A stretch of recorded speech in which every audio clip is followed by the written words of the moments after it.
What if I told you that the most magnetically attractive people you know never try to be attractive? They don't chase attention. They don't perform for others. And they certainly don't follow the generic advice that floods social media about being more charismatic. Instead, they possess something far more powerful: silent attraction. While 99% of people are busy trying to impress others through loud gestures, constant talking, and attention-seeking behaviors, the top 1% understand a fundamental truth about human psychology. Real attraction isn't about what you say or do to get noticed. It's about who you become when you think nobody is watching. The most attractive people in any room aren't the ones commanding attention through force. They're the ones who naturally draw others in through their presence, their energy, and their deeply ingrained habits that signal confidence, intelligence, and emotional maturity. These aren't tricks or techniques you turn on and off. They're integrated parts of who you are. In this comprehensive guide, you're going to discover the scientifically backed habits that create silent magnetism. You'll learn why trying hard to be attractive actually repels people, and how developing the right internal systems creates an irresistible external presence. By the time you finish this, you'll understand exactly how to become the person others are naturally drawn to, without ever having to chase, perform, or compromise your authenticity. This isn't about becoming someone you're not. It's about becoming the best version of who you already are, and doing it so naturally that attraction becomes inevitable. Chapter 1. The Psychology of Silent Magnetism. The biggest mistake most people make when trying to become more attractive is focusing on the wrong things entirely. They obsess over what to say, how to act, or what techniques to use, completely missing the fundamental truth that attraction operates on a much deeper level than conscious behavior. Silent attraction works because it taps into the oldest, most primitive parts of the human brain. When we encounter someone who possesses genuine confidence, emotional stability, and social intelligence, our subconscious mind recognizes these as markers of genetic fitness, social status, and potential partnership value. This recognition happens in milliseconds, long before any words are exchanged. The neuroscience behind this is fascinating. Research from Harvard's Social, Cognitive, and Affective Neuroscience Lab shows that our brains are constantly scanning for social signals that indicate someone's value as a potential ally, leader, or partner. These assessments happen through mirror neurons that unconsciously mimic and evaluate the emotional states and behavioral patterns of others. When you encounter someone with silent magnetism, your brain picks up on hundreds of microsignals. Their posture communicates confidence without arrogance. Their breathing patterns suggest emotional regulation. Their eye contact demonstrates presence and attention. Their movement patterns indicate physical awareness and control. None of these require them to say a single word, yet they create an immediate impression of attractiveness. This is why the most charismatic leaders, successful entrepreneurs, and naturally attractive people often seem effortless in their appeal. They're not performing attraction, they're embodying it. Their habits, mindset, and internal state create an external presence that others find magnetic. The research of Dr. Albert Mehrabian revealed that only 7% of communication impact comes from words, while 38% comes from vocal qualities and 55% from body language and presence. This means that 93% of your attractiveness has nothing to do with what you say and everything to do with how you carry yourself and the energy you project. But here's where most people get it wrong. They try to fake these signals through surface-level changes. They force better posture, practice scripted conversations, or adopt behaviors that don't match their internal state. This creates incongruence, and humans are exceptionally good at detecting incongruence. When your external behavior doesn't match your internal reality, people sense something is off, even if they can't articulate why. Silent attraction works because it's authentic. It emerges from genuine self-development, real confidence, and actual competence. You can't fake the calm presence of someone who has learned to regulate their emotions. You can't mimic the natural confidence of someone who has built real skills and overcome genuine challenges. You can't replicate the social ease of someone who genuinely cares about others and has developed emotional intelligence. This is why the habits we're going to explore aren't just behaviors to adopt. They're transformative practices that change who you are at a fundamental level. When you develop these habits consistently, they rewire your nervous system, reshape your identity, and transform your presence in ways that create genuine magnetism. The people who possess silent attraction have typically spent years, often unconsciously, developing habits that signal high value to others. They've learned to be comfortable with themselves, to regulate their emotions under pressure, to show genuine interest in others, and to move through the world with purpose and presence. These aren't personality traits they were born with. They're skills they developed through consistent practice. Understanding this distinction is crucial because it means silent attraction is learnable. You don't need to be naturally extroverted, exceptionally good-looking, or blessed with charisma.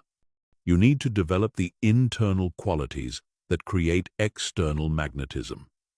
You need to build the habits that signal confidence, competence, and emotional maturity to everyone you encounter.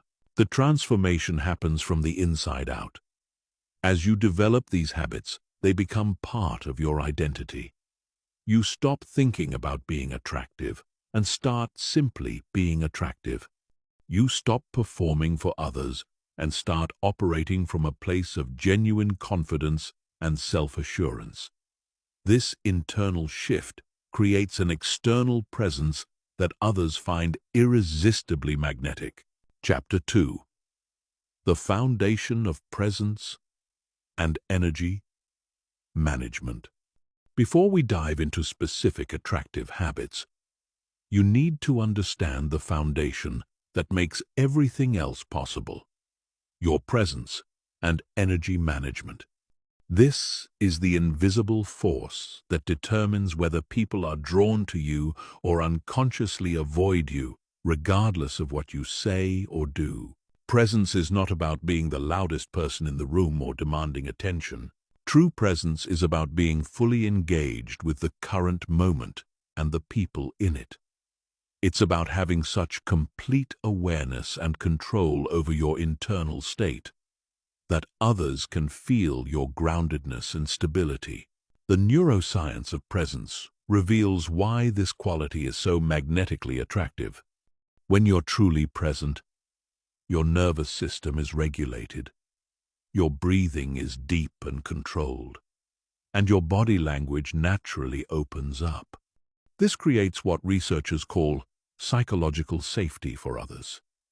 People unconsciously relax around those who are genuinely present because they sense no threat, no agenda, and no emotional instability. Most people exist in a state of partial presence. They're physically in one place while mentally somewhere else. They're thinking about what happened earlier, worrying about what might happen later, or planning what they'll say next in the conversation. This scattered attention creates an energy that others find draining rather than attractive. Developing true presence starts with learning to manage your internal energy. Your energy is the sum total of your thoughts, emotions, physical state, and attention. When these elements are aligned and controlled, you project an energy that others find compelling. When they're scattered or conflicted, you project an energy that repels others, even if you're saying all the right things. The first component of energy management is emotional regulation. Attractive people have learned to maintain emotional equilibrium regardless of external circumstances. They don't get triggered by minor inconveniences, don't react emotionally to criticism, and don't allow other people's moods to dictate their own emotional state. This emotional stability is incredibly attractive because it signals psychological maturity and reliability. When others know that you won't become reactive, defensive, or emotionally volatile, they feel safe to be authentic around you. They can express themselves without walking on eggshells, knowing that you'll respond from a place of emotional intelligence rather than knee-jerk reaction.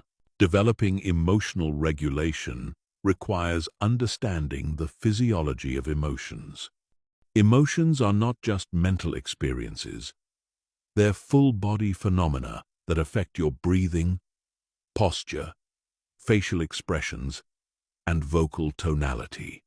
Learning to recognize the early physical signs of emotional activation allows you to intervene before your emotions take control of your behavior. The practice of conscious breathing is fundamental to emotional regulation.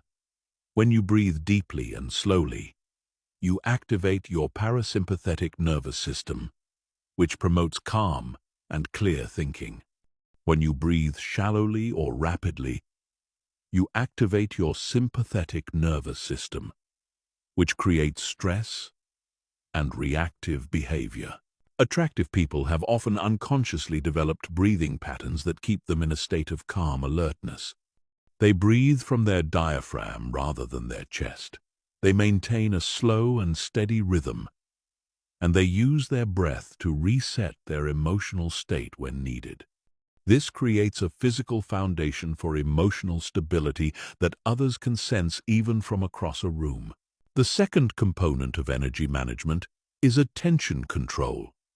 Where you place your attention determines the quality of your presence and the impact you have on others. When your attention is scattered across multiple concerns, your presence becomes diluted and unfocused. When your attention is completely engaged with the person or situation in front of you, your presence becomes magnetic. Developing attention control requires training yourself to be single-pointed in your focus. This means when you're in a conversation, you're 100% present with that conversation. You're not thinking about your phone, planning your next activity, or judging what the other person is saying. You're fully engaged with understanding, connecting, and responding authentically. This level of attention is rare in our distracted world, which makes it incredibly powerful when someone encounters it. People are so accustomed to partial attention that when they experience someone's complete presence, it feels almost intoxicating. They leave the interaction feeling heard, valued, and energized. The third component of energy management is physical awareness. Your body is constantly communicating information about your internal state, and others are unconsciously reading these signals. When your body is tense, contracted, or fidgety, it communicates anxiety and insecurity. When your body is relaxed, open, and grounded, it communicates confidence and ease. Developing physical awareness means learning to consciously relax unnecessary tension while maintaining alertness and engagement. It means becoming aware of your posture, your facial expressions, and your movement patterns. It means understanding how your physical state affects your mental and emotional state, and vice versa. Many people carry chronic tension in their shoulders, jaw, or stomach without realizing it. This tension not only affects how they feel internally but also creates an energy that others find uncomfortable. Learning to consciously release this tension while maintaining good posture and alert engagement creates a physical presence that others find appealing and calming. The integration of emotional regulation, attention control, and physical awareness creates what we might call grounded presence. This is the quality that makes someone's energy feel solid, stable, and attractive. It's not about being perfect or never experiencing difficult emotions. It's about having the skills to navigate your internal world in a way that allows you to show up authentically and powerfully in your external world.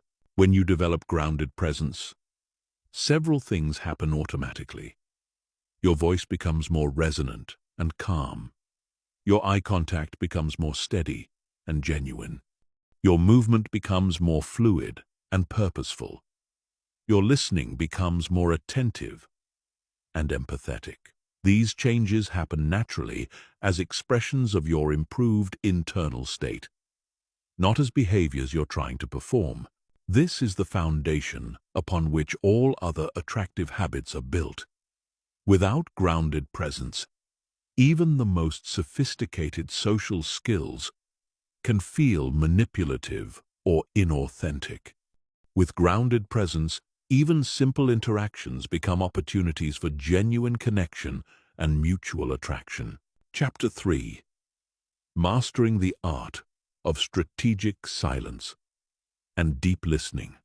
In a world where everyone is competing to be heard, the person who has mastered strategic silence and deep listening stands out like a beacon.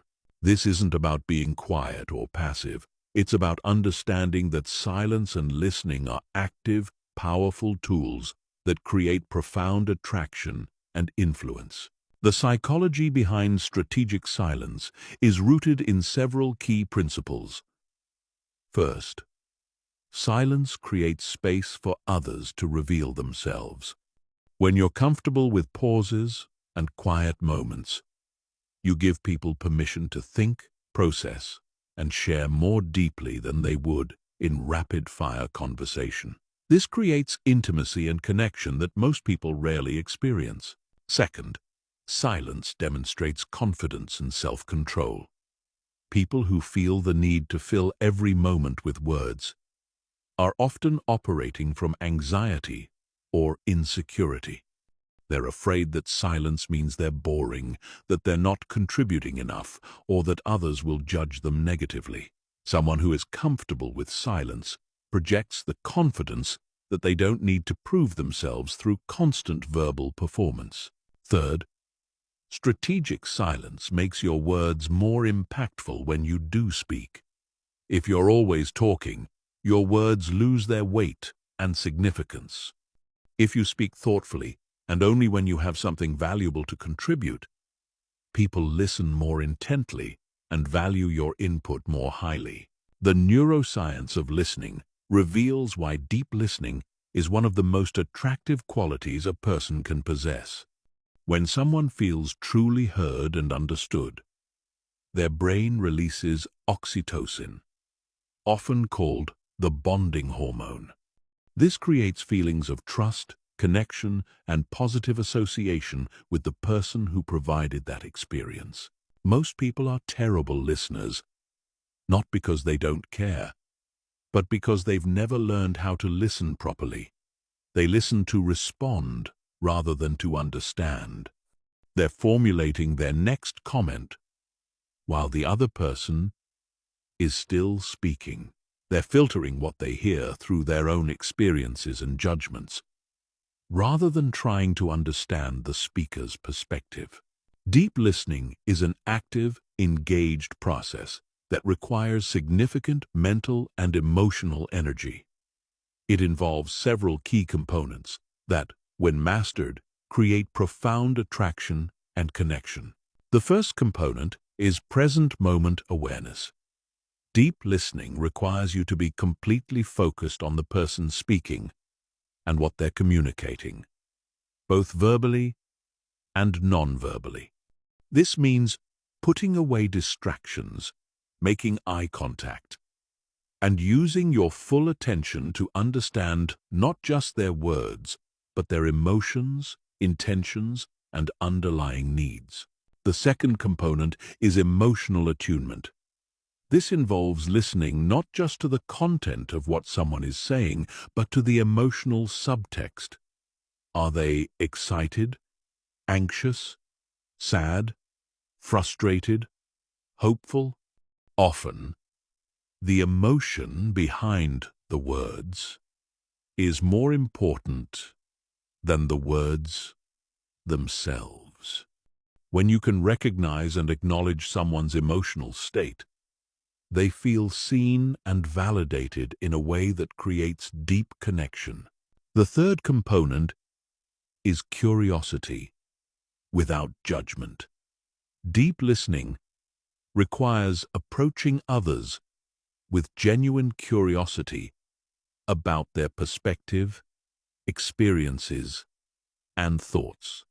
This means suspending your own judgments, opinions, and need to be right, and instead focusing on understanding how the world looks through their eyes. This level of curiosity is rare and incredibly attractive because it makes people feel valued and interesting. Most conversations involve people waiting for their turn to share their own thoughts and experiences. When someone encounters a person who is genuinely curious about them, it creates a powerful experience of being seen and appreciated for who they are. The fourth component is reflective feedback. This involves occasionally reflecting back what you've heard to ensure understanding and to demonstrate that you're actively engaged in the conversation. This might sound like, it sounds like you're feeling frustrated because, or if I understand correctly, you're saying that. This technique not only ensures clear communication, but also makes the speaker feel heard and understood. Strategic silence works in conjunction with deep listening to create what researchers call conversational leadership. This is the ability to guide conversations not through domination or excessive talking, but through thoughtful questions, strategic pauses, and creating space for others to explore their thoughts and feelings. People who have mastered conversational leadership understand that the person who asks the best questions often controls the direction and depth of the conversation. They know that a well-timed pause can be more powerful than any words. They understand that making others feel heard and understood is one of the most attractive things you can do. The practice of strategic silence also involves knowing when not to give advice or try to fix someone's problems. Many people, particularly those who are naturally helpful, make the mistake of immediately jumping to solutions when someone shares a challenge or concern. However, most of the time, people don't want solutions. They want to be heard and understood. Learning to sit with someone's discomfort without immediately trying to fix it is a profound skill that creates deep trust and connection. It demonstrates emotional maturity and respect for the other person's autonomy. It shows that you trust them to find their own solutions and that you value the process of being heard over the outcome of solving problems. The magnetic quality of deep listening extends beyond individual conversations to how you're perceived in group settings. In meetings, social gatherings, or any group dynamic, the person who listens well and speaks thoughtfully often emerges as a natural leader, even if they say relatively few words. This happens because deep listeners often have the most insightful contributions when they do speak. They've been paying attention to the group dynamic, understanding different perspectives, and processing information, while others have been focused on getting their own points across. When they finally contribute, their words often synthesize or elevate the conversation in ways that others find valuable and impressive. Developing these skills requires conscious practice and patience with yourself. In our fast-paced, instant communication world, the ability to slow down, listen deeply, and use silence strategically feels almost countercultural. But that's exactly what makes it so powerful and attractive. Start by practicing in low-stakes conversations. Focus on listening for understanding, rather than listening for your turn to speak.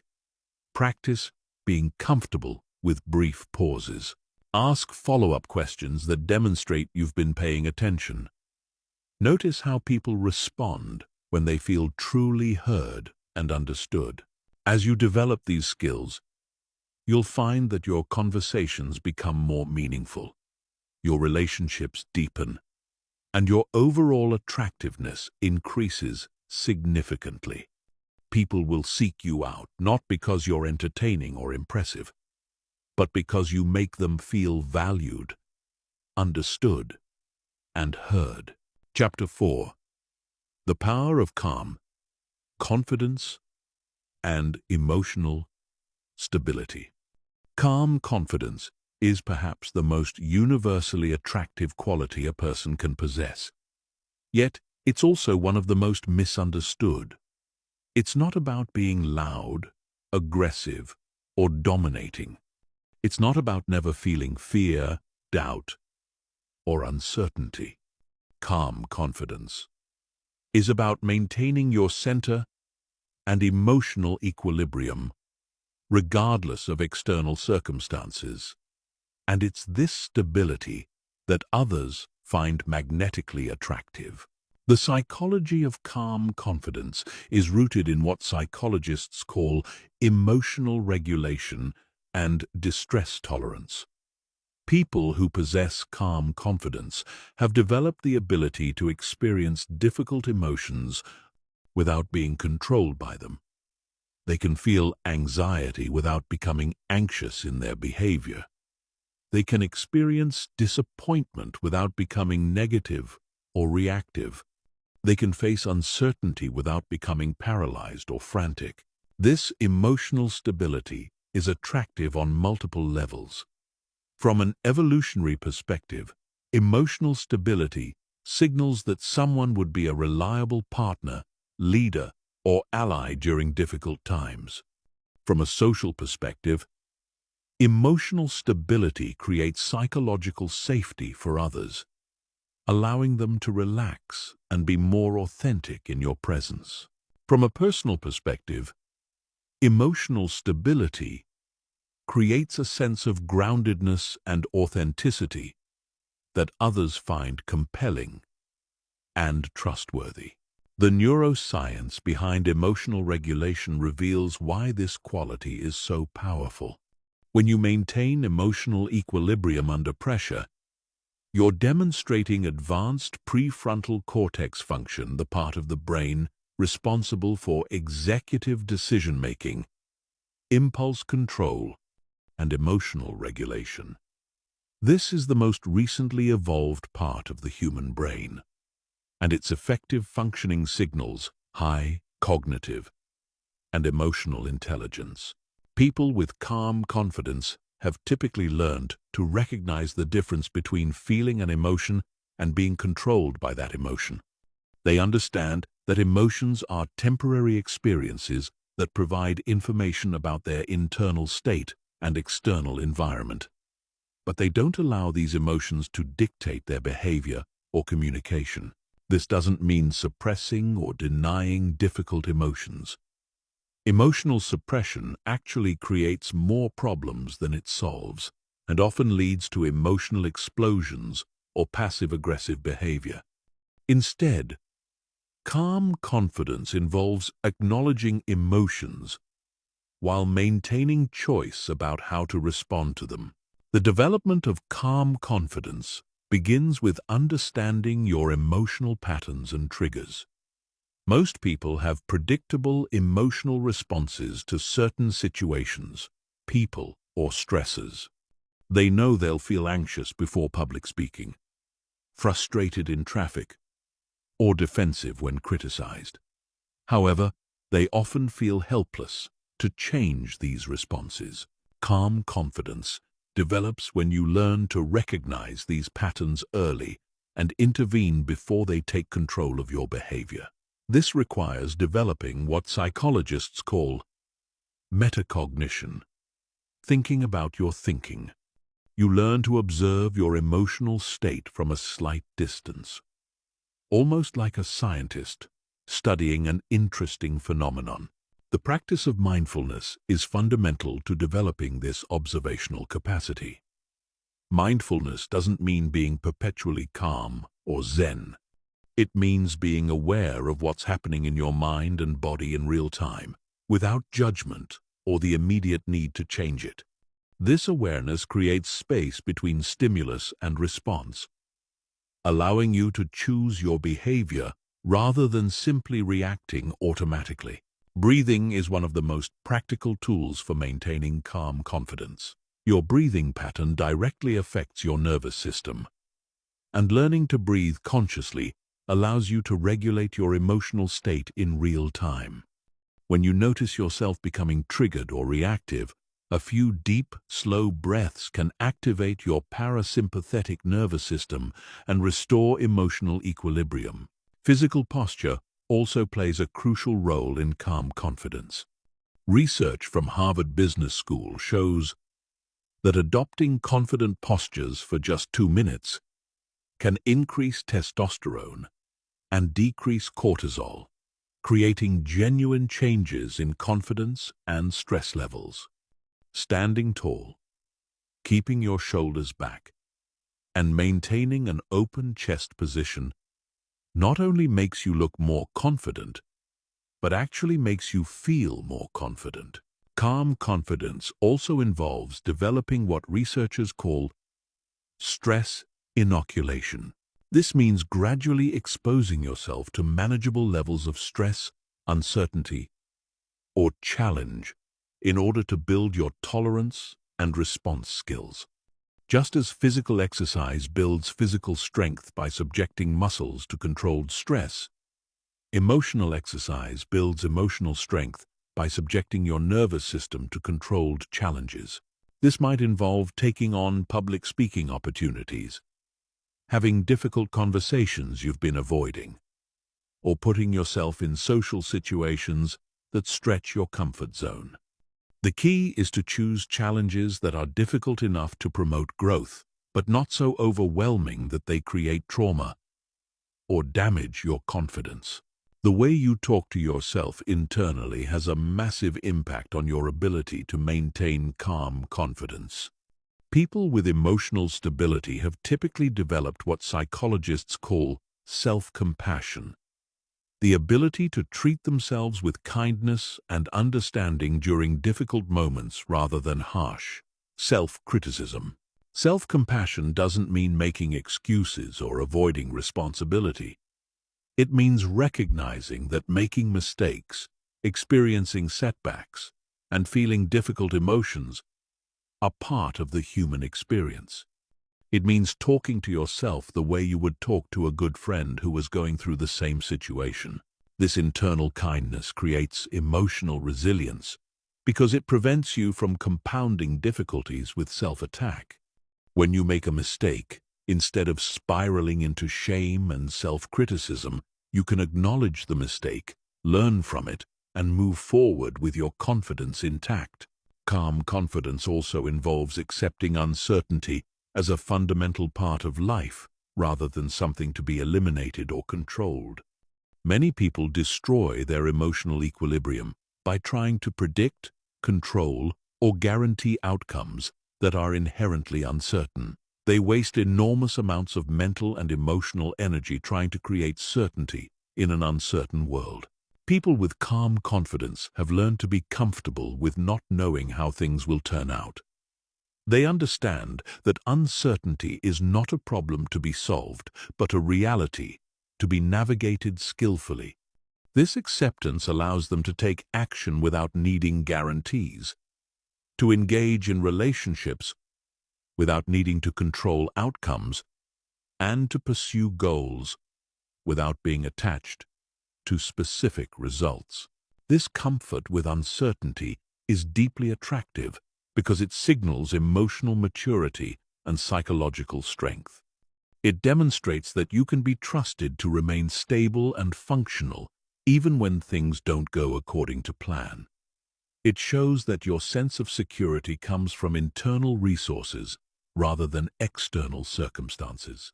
The integration of all these elements, emotional regulation, mindfulness, physical presence, stress tolerance, self-compassion, and comfort with uncertainty, creates a quality of calm confidence that others find irresistibly attractive.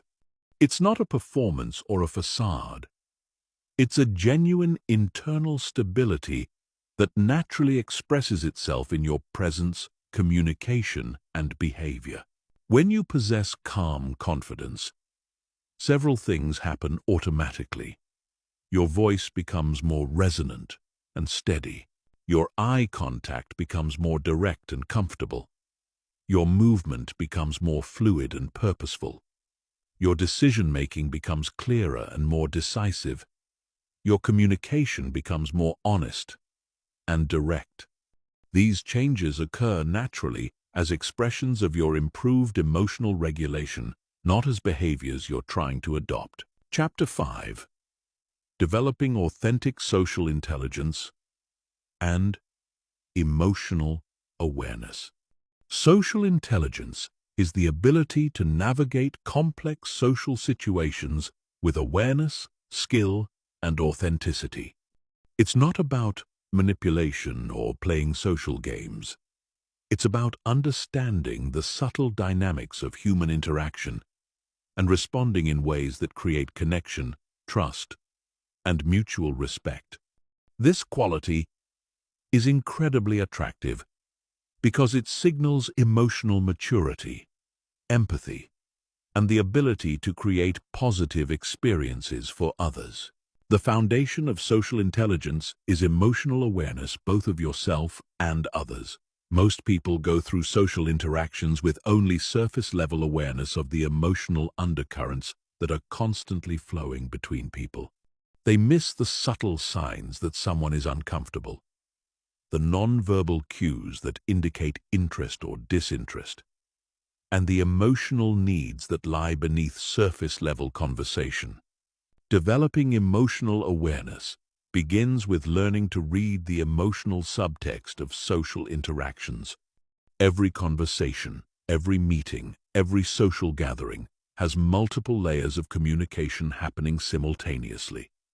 There's the surface level, what people are saying with their words. There's the emotional level, what people are feeling, and how those feelings are affecting their communication.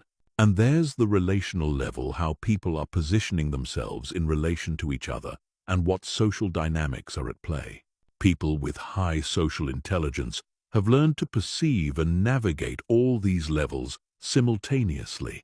They can engage in surface-level conversation while remaining aware of emotional undercurrents and relational dynamics. This allows them to respond not just to what's being said, but to what's really happening in the interaction. The first component of emotional awareness is recognizing emotional states in others. This requires learning to read facial expressions, body language, vocal tonality, and energy levels. Most people focus primarily on words, but research shows that the majority of emotional communication happens through non-verbal channels. Learning to read emotional states involves paying attention to micro-expressions, brief, involuntary facial expressions that reveal genuine emotions. It involves noticing body language patterns that indicate comfort or discomfort, engagement or withdrawal, openness or defensiveness. It involves listening to vocal qualities like pace, tone, and volume that convey emotional information beyond the content of words. This skill develops through conscious practice and attention. Start by observing people in various settings and trying to identify their emotional states based on non-verbal cues.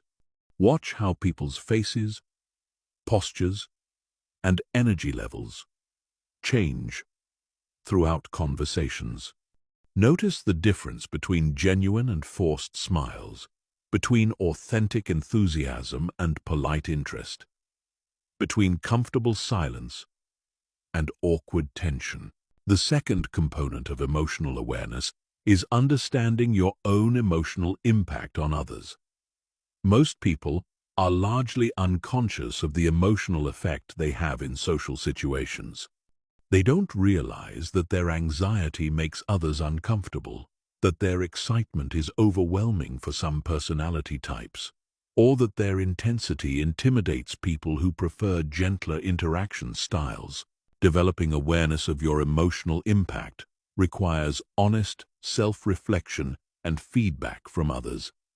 It means paying attention to how people respond to your presence and communication style.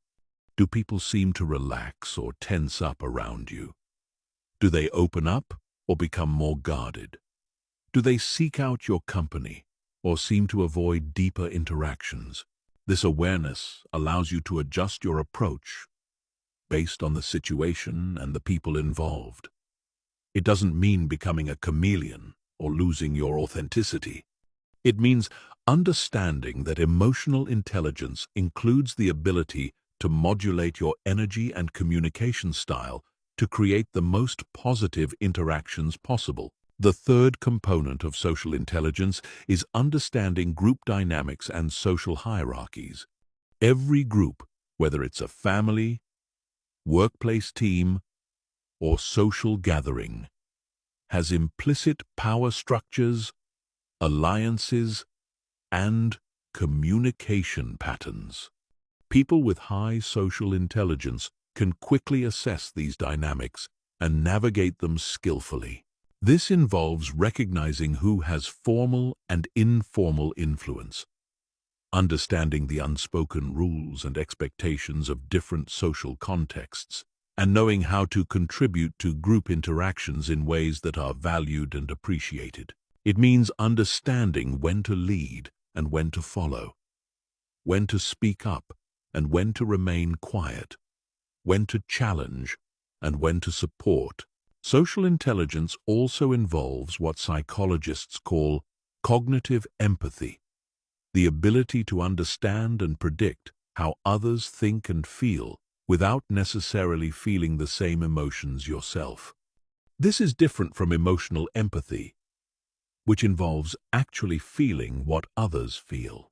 Cognitive empathy allows you to understand and respond to others' perspectives without becoming emotionally overwhelmed or losing your own center. This skill is particularly valuable in conflict resolution, negotiation, and leadership situations. When you can understand how others see a situation, what their concerns and motivations are, and what they need to feel satisfied, you can find solutions that work for everyone involved. This ability to bridge different perspectives and find common ground is incredibly attractive and valuable in both personal and professional contexts. The development of social intelligence also requires understanding and respecting different communication styles and personality types. Some people are direct and appreciate straightforward communication. Others are more sensitive and need gentler, more diplomatic approaches. Some people process information quickly and prefer rapid-fire exchanges. Others need time to think and prefer slower, more reflective conversations. Highly socially intelligent people have learned to recognize these differences and adapt their communication style accordingly. They don't try to force everyone into their preferred way of interacting. Instead, they meet people where they are and communicate in ways that feel comfortable and natural for the other person. This adaptability is not about being fake or manipulative. It's about recognizing that effective communication requires flexibility and that showing respect for others' preferences is a form of kindness and emotional intelligence. It's about understanding that your way of communicating is not the only valid way, and that truly connecting with others often requires stepping outside your default patterns. Another crucial aspect of social intelligence is knowing how to handle social mistakes and awkward moments gracefully. Everyone says the wrong thing sometimes, misreads social cues, or finds themselves in uncomfortable situations.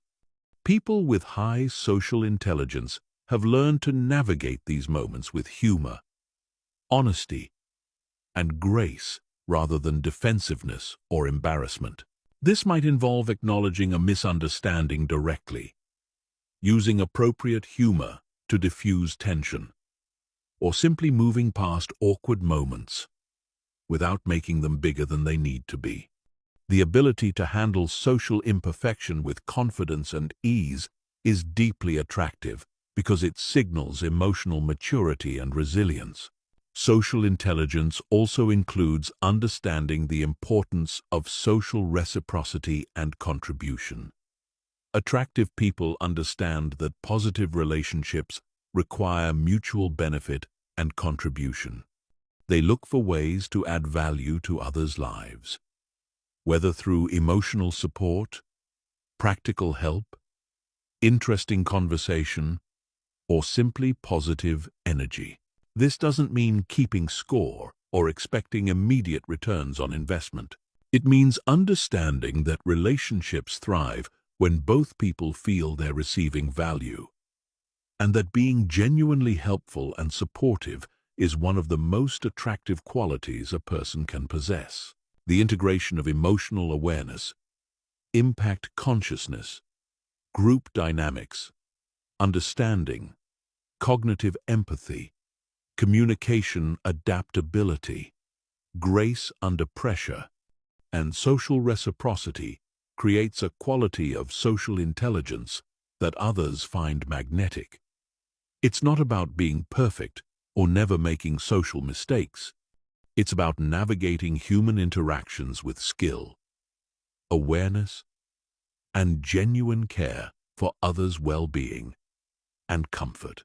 When you develop authentic social intelligence, people feel comfortable and valued in your presence. They trust that you understand them, that you won't judge them harshly for their imperfections, and that you genuinely care about their experience. This creates the foundation for deep, lasting attraction that goes far beyond surface-level chemistry or superficial charm. Chapter 6. The Art of Purposeful Movement and Physical Presence. Your body is constantly communicating information about your internal state, confidence level, and social value. Every movement you make, every gesture you use, and every position you hold sends signals that others unconsciously interpret and respond to. Most people are completely unaware of these signals, moving through the world with unconscious patterns that often undermine their attractiveness and social impact.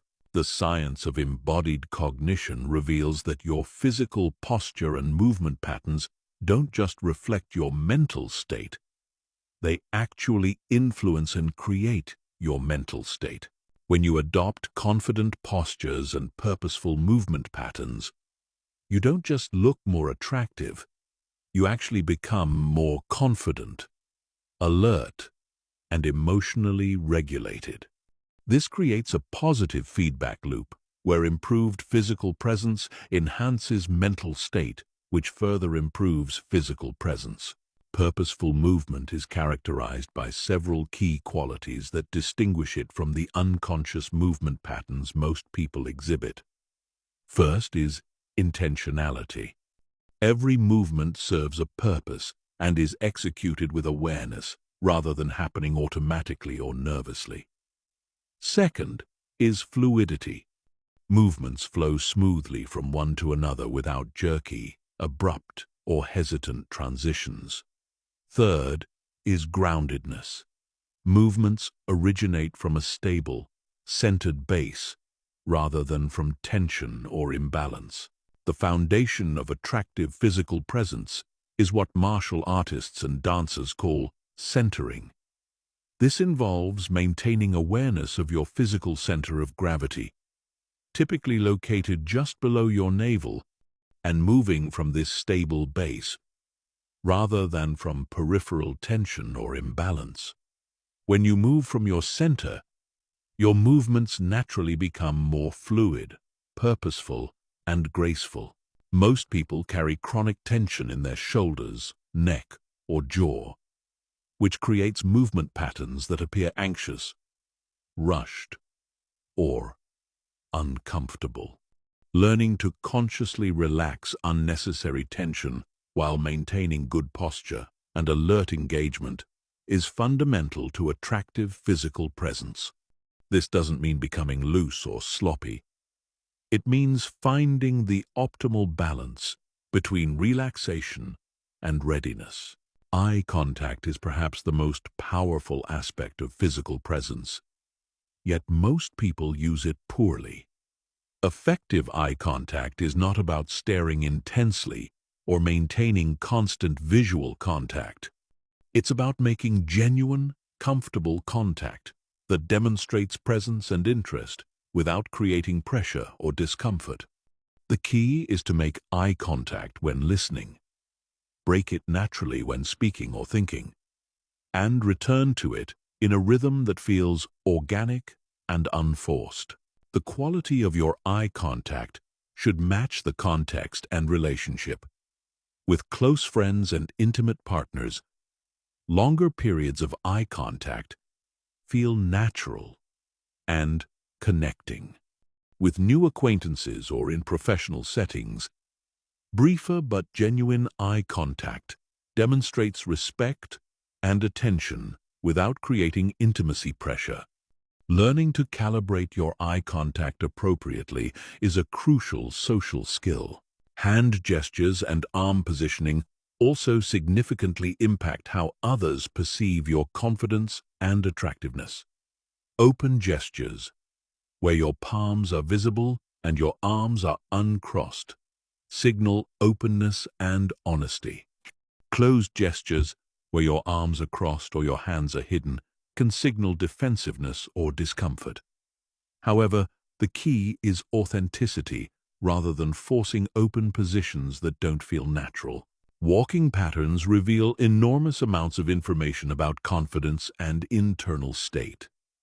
Confident walking is characterized by a steady pace, upright posture, and smooth gait. The head is held high. The shoulders are back, but not rigid, and the stride is neither rushed nor hesitant. The pace is determined by purpose rather than anxiety or self-consciousness. Many people walk too quickly because they're anxious or trying to appear busy and important. Others walk too slowly because they're uncertain or trying to avoid attention. Attractive walking finds the middle ground, moving with purpose and confidence at a pace that feels natural and unhurried. Sitting posture is equally important, particularly in social and professional settings where you may be seated for extended periods. Attractive sitting involves maintaining an upright but relaxed posture, keeping your feet grounded, and positioning your body in a way that demonstrates engagement with the environment and people around you. The way you use space also communicates important information about your confidence and social intelligence. Taking up appropriate space demonstrates confidence, while taking up too little space can signal insecurity, and taking up too much space can signal inconsideration or arrogance. Learning to gauge appropriate space usage in different contexts is a valuable social skill. Physical presence also involves being aware of and responsive to the physical comfort of others. This means maintaining appropriate personal space, being mindful of how your movements might affect others, and adjusting your physical presence based on the comfort levels and preferences of the people around you. Voice and speaking patterns are technically part of physical presence, since voice is produced by the physical mechanisms of breathing, posture, and muscle tension. Attractive vocal presence is characterized by speaking from a relaxed, grounded place, rather than from tension or anxiety. This typically results in a slightly deeper, more resonant voice that carries well without being loud or forced. The pace of speech is also crucial. Many people speak too quickly when they're nervous, or too slowly when they're uncertain. Attractive speech finds a moderate pace that allows for clear articulation and gives listeners time to process information without becoming bored or impatient. Developing purposeful movement and attractive physical presence requires conscious practice and body awareness. Start by spending time each day consciously observing your posture, movement patterns, and physical habits. Notice when you're holding tension, when your movements feel rushed or uncertain, and when your posture is closed or defensive. Practice basic centering exercises, such as standing with your feet shoulder-width apart, breathing deeply, and imagining roots growing from your feet into the ground. This helps develop the physical sense of groundedness that underlies all attractive movement. Work on individual elements like eye contact, hand gestures, and walking patterns in low-stakes situations before applying them in more important social or professional contexts. Remember that the goal is not to adopt a fake or performed physicality, but to develop authentic physical presence that reflects and supports your best self. Chapter 7. Building Unshakable. Inner Confidence Through Competence. True confidence cannot be faked, performed, or adopted as a surface-level behavior. Authentic confidence emerges from competence, self-knowledge, and the accumulated evidence of your ability to handle challenges, learn from setbacks, and achieve meaningful goals. This inner confidence is far more attractive than any external display of bravado, because it's genuine, stable, and grounded in reality rather than insecurity or wishful thinking. The psychology of confidence reveals that it's not a fixed personality trait but a dynamic state that emerges from the interaction between your capabilities, your self-perception, and your track record of success in handling life's challenges. People with genuine confidence have typically invested significant time and effort in developing real skills, knowledge, and emotional resilience that give them legitimate reasons to feel capable and self-assured. The foundation of unshakable confidence is competence development. This means becoming genuinely good at things that matter to you and that create value in the world. Whether it's professional skills, creative abilities, physical fitness, emotional intelligence, or problem-solving capabilities, developing real competence gives you something solid to feel confident about. Many people try to build confidence through positive thinking or affirmations, but this approach often fails because it's not grounded in reality. Your subconscious mind knows the difference between genuine capability and wishful thinking. Real confidence develops when your self-perception aligns with actual evidence of your abilities and achievements. The process of building competence requires embracing what psychologists call productive discomfort. This means regularly challenging yourself with tasks and goals that stretch your current abilities without overwhelming you completely. It means seeking out learning opportunities that require effort, persistence, and the willingness to make mistakes while improving. This is why confident people often have a history of pursuing challenging goals and persisting through difficulties. They've accumulated evidence that they can learn new things, overcome obstacles, and achieve objectives that initially seemed difficult or impossible. This track record creates a deep sense of self-efficacy, the belief that you can handle whatever challenges life presents. Self-knowledge is another crucial component of inner confidence. This involves understanding your strengths and weaknesses, your values and priorities, and your natural patterns of thinking and behaving. When you know yourself well, you're less likely to be thrown off balance by criticism, setbacks, or unexpected challenges because you have a stable sense of who you are and what you're capable of. Developing self-knowledge requires honest self-reflection, seeking feedback from others, and paying attention to your patterns of success and struggle across different areas of life. It means being willing to acknowledge both your capabilities and your limitations without defensiveness or harsh self-judgment. Confident people typically have a realistic but positive relationship with their limitations. They don't pretend to be good at everything or try to hide their weaknesses. Instead, they acknowledge their limitations while focusing their energy on developing their strengths and working around or improving their weak areas when necessary. This honest self-assessment actually enhances rather than undermines confidence because it's based in reality rather than fantasy. When you know your genuine capabilities and limitations, you can make better decisions about what challenges to take on, what help to seek, and how to leverage your strengths most effectively. Inner confidence also requires developing what researchers call emotional resilience, the ability to bounce back from setbacks, disappointments, and failures without losing your sense of self-worth or capability. This doesn't mean never feeling hurt, disappointed, or discouraged. It means having the internal resources to process these experiences and extract learning and growth from them. Emotional resilience develops through experience with adversity and the conscious development of coping strategies and support systems. Every time you face a challenge and find a way to handle it, you build evidence of your resilience and capability. Every time you experience a setback and recover from it, you develop confidence in your ability to handle future difficulties. The way you interpret and respond to failure significantly impacts your confidence development.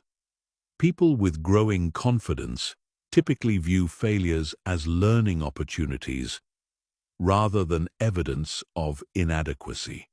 They extract lessons from setbacks, adjust their approach, and continue working toward their goals, rather than giving up or seeing failure as confirmation of their limitations. This growth mindset, as researcher Carol Dweck calls it, is fundamental to building lasting confidence. It means viewing abilities as developable rather than fixed, seeing challenges as opportunities to grow rather than threats to your self-image, and understanding that effort and persistence are pathways to mastery rather than signs of inadequacy. Building inner confidence also requires taking calculated risks and stepping outside your comfort zone regularly. Confidence grows through expanding your sense of what's possible and what you can handle. This means saying yes to opportunities that stretch you, taking on challenges that require you to develop new skills, and putting yourself in situations where you might fail but will definitely learn.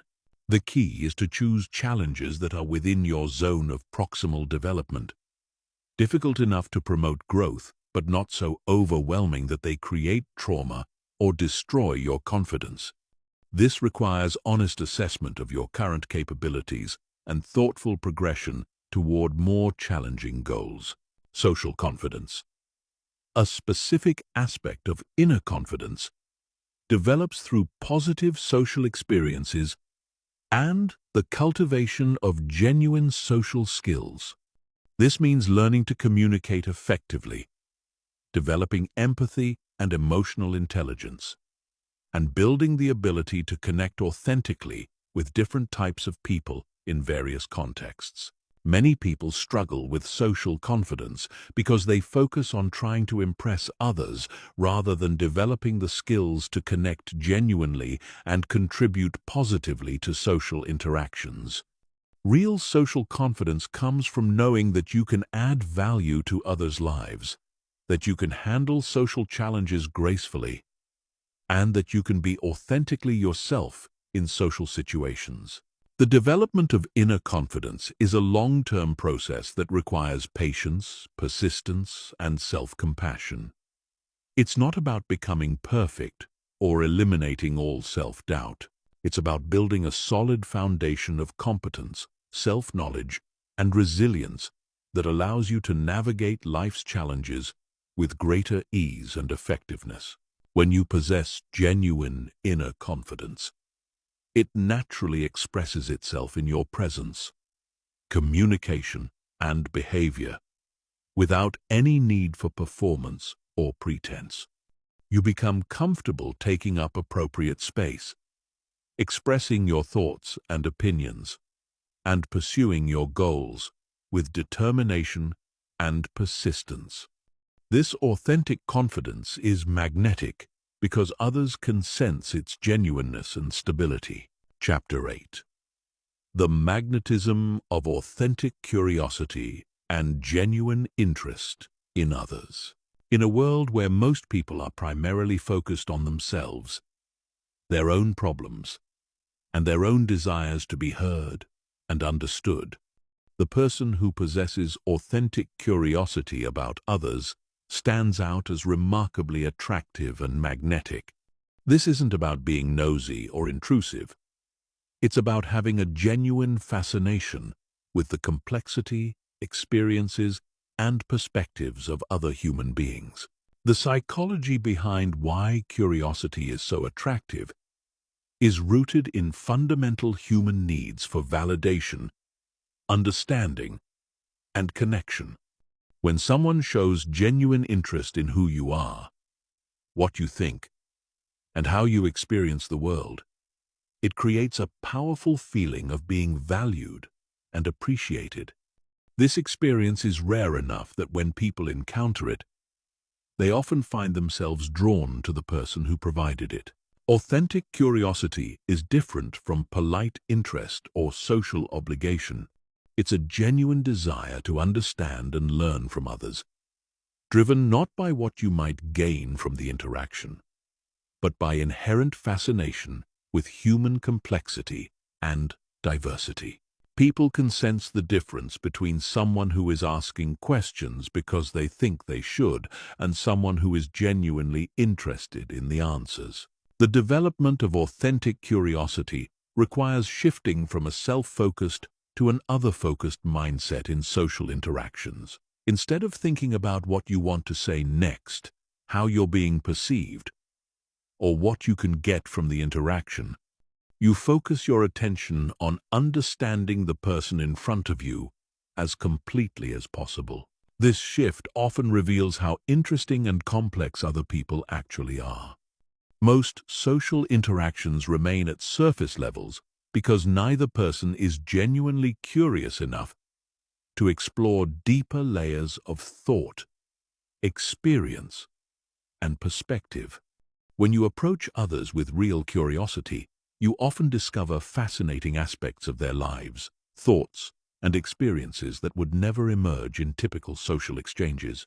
Genuine curiosity expresses itself through the quality of questions you ask and the attention you pay to answers.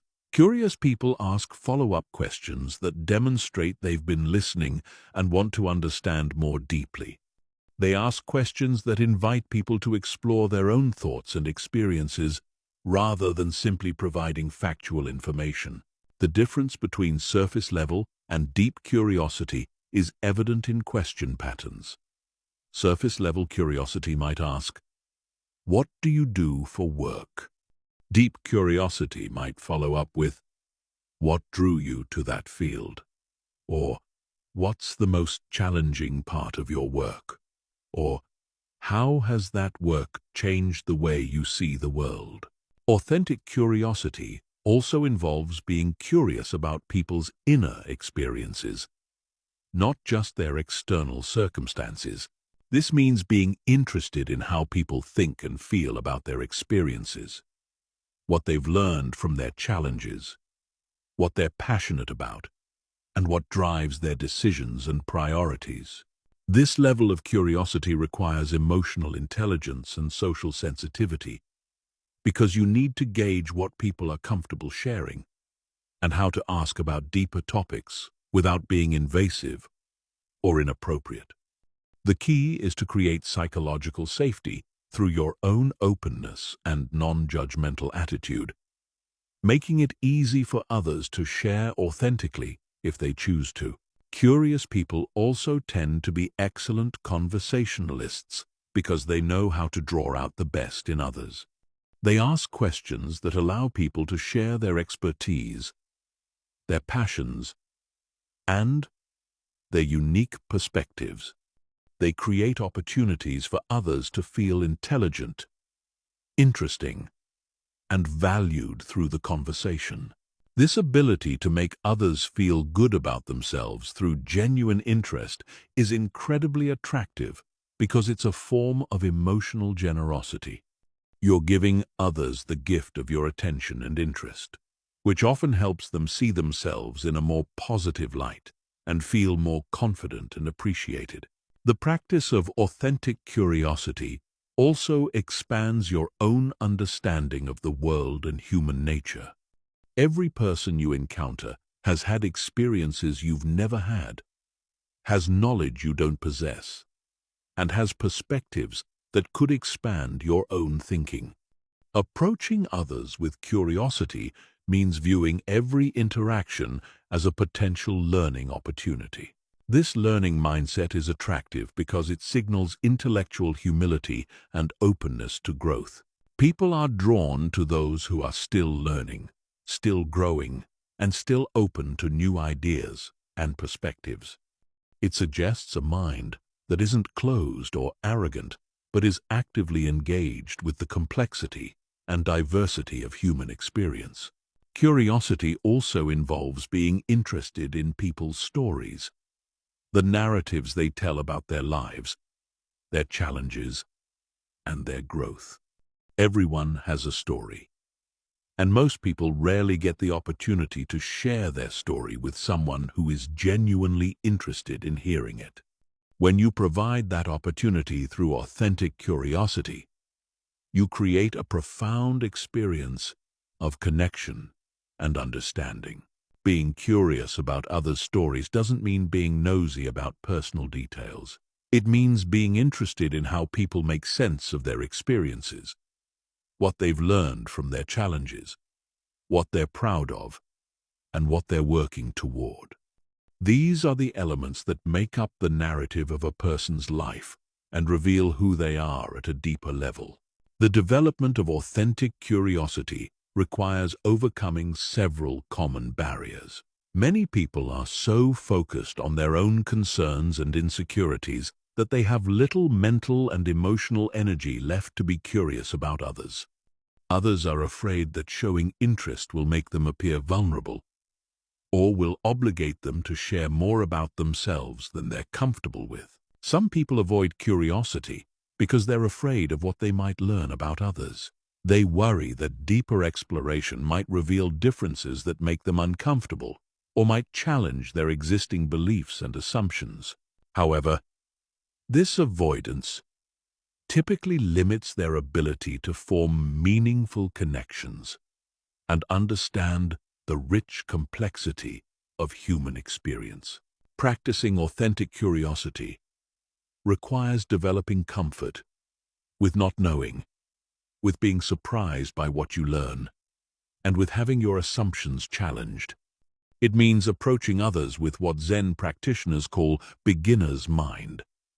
the willingness to encounter each person as if meeting them for the first time, without predetermined judgments or expectations. The cultivation of curiosity also involves becoming more comfortable with silence and pauses in conversation. When you ask a thoughtful question, people often need time to think before responding authentically. Being patient with these pauses and not rushing to fill silence shows respect for the person's thought process and often leads to more meaningful responses. Authentic curiosity extends beyond individual conversations to include curiosity about different cultures, perspectives, and ways of life. This broader curiosity makes you a more interesting person because you're constantly learning and growing, and it makes you more attractive because people can sense your openness and willingness to engage with diversity and complexity. When you develop authentic curiosity as a core part of how you engage with others, several things happen naturally. People seek out your company because they enjoy how they feel when talking with you. They share more openly because they trust your genuine interest. They view you as someone who understands and appreciates them for who they really are. This creates the foundation for deep attraction that goes far beyond surface-level chemistry or social performance. Chapter 9. Mastering Non-Verbal Communication and Subtle Influence. The vast majority of human communication happens below the level of conscious awareness through micro-expressions, body language, vocal tonality, and energy patterns that our brains process instantaneously but rarely analyze explicitly. People with magnetic attraction have typically developed, often unconsciously, the ability to communicate powerfully through these non-verbal channels while remaining sensitive to the non-verbal communications of others. The science of non-verbal communication reveals that humans are constantly transmitting and receiving emotional and social information through channels that operate faster than conscious thought. Within milliseconds of encountering someone, your brain has assessed their emotional state, confidence level, social status, and potential threat or attraction level based primarily on nonverbal cues. This means that your nonverbal communication is constantly shaping how others perceive and respond to you, regardless of what you're saying with words. People who understand and master these subtle communication channels have an enormous advantage in creating attraction, influence, and connection because they're communicating effectively on the channels that have the greatest impact. The foundation of powerful nonverbal communication is congruence between your internal state and external expression. When your thoughts, emotions, and intentions are aligned and authentic, your nonverbal communication naturally becomes more powerful and attractive. When there's incongruence between what you're thinking and feeling internally and what you're expressing externally, people sense something is off, even if they can't articulate what it is. This is why working on your internal state is so crucial for developing attractive, non-verbal communication. You can't fake the micro-expressions, energy patterns, and subtle cues that emerge from genuine confidence, emotional stability, and authentic interest in others. These qualities must be developed genuinely to be communicated authentically. Facial expressions are one of the most powerful forms of non-verbal communication. Yet most people are largely unconscious of what their face is communicating. Research has identified dozens of distinct facial expressions that convey specific emotions and social information. Learning to recognize these expressions in others and become more conscious of your own facial communication can dramatically improve your social effectiveness. The most important facial communication skills involve eye contact patterns, genuine versus forced smiling, and overall facial relaxation. Genuine eye contact involves looking at someone when they're speaking to demonstrate attention and respect. Making contact when you're speaking to emphasize important points and breaking contact naturally to avoid creating intensity or pressure. A genuine smile involves not just the mouth but the entire face, particularly the eyes. Fake smiles are easily detected because they don't engage the muscle around the eyes that create the slight squinting and wrinkles that accompany authentic positive emotion. Learning to smile genuinely when you feel positive and to maintain a neutral but pleasant expression when you don't feel particularly positive is more attractive than forcing fake smiles. Vocal tonality carries enormous amounts of emotional and social information. The pace, pitch, volume, and resonance of your voice communicate confidence, emotional state, and social positioning more powerfully than the words you're speaking.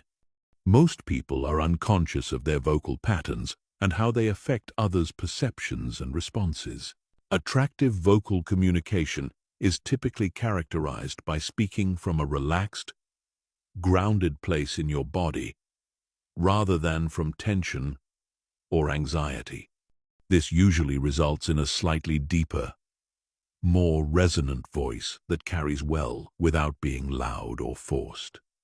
The pace is moderate, allowing for clear articulation and giving listeners time to process information.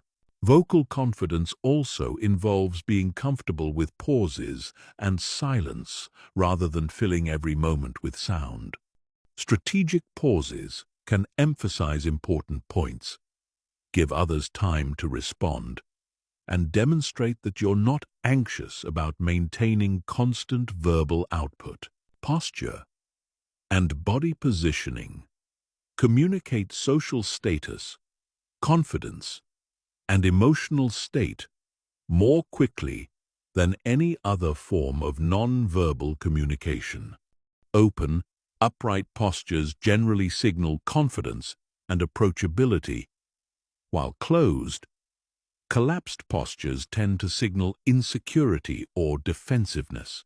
However, the key is not to adopt rigid power poses, but to find postures that feel both confident and authentic to you. This usually involves maintaining an upright spine, keeping your shoulders back but relaxed, and positioning your body in a way that demonstrates engagement with your environment and the people in it. The way you use space also communicates important social information. Taking up appropriate space demonstrates confidence without being inconsiderate. This involves being aware of how much physical space you're occupying and whether it's appropriate for the context and the comfort of others around you. Gesture patterns significantly impact how your communication is received and understood.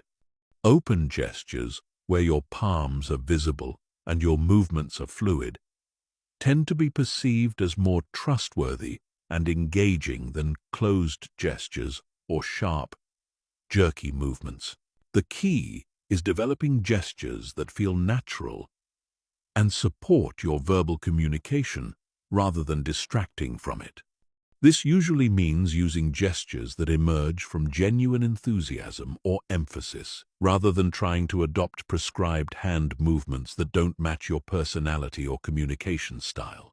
Energy and presence are perhaps the most subtle but powerful forms of non-verbal communication.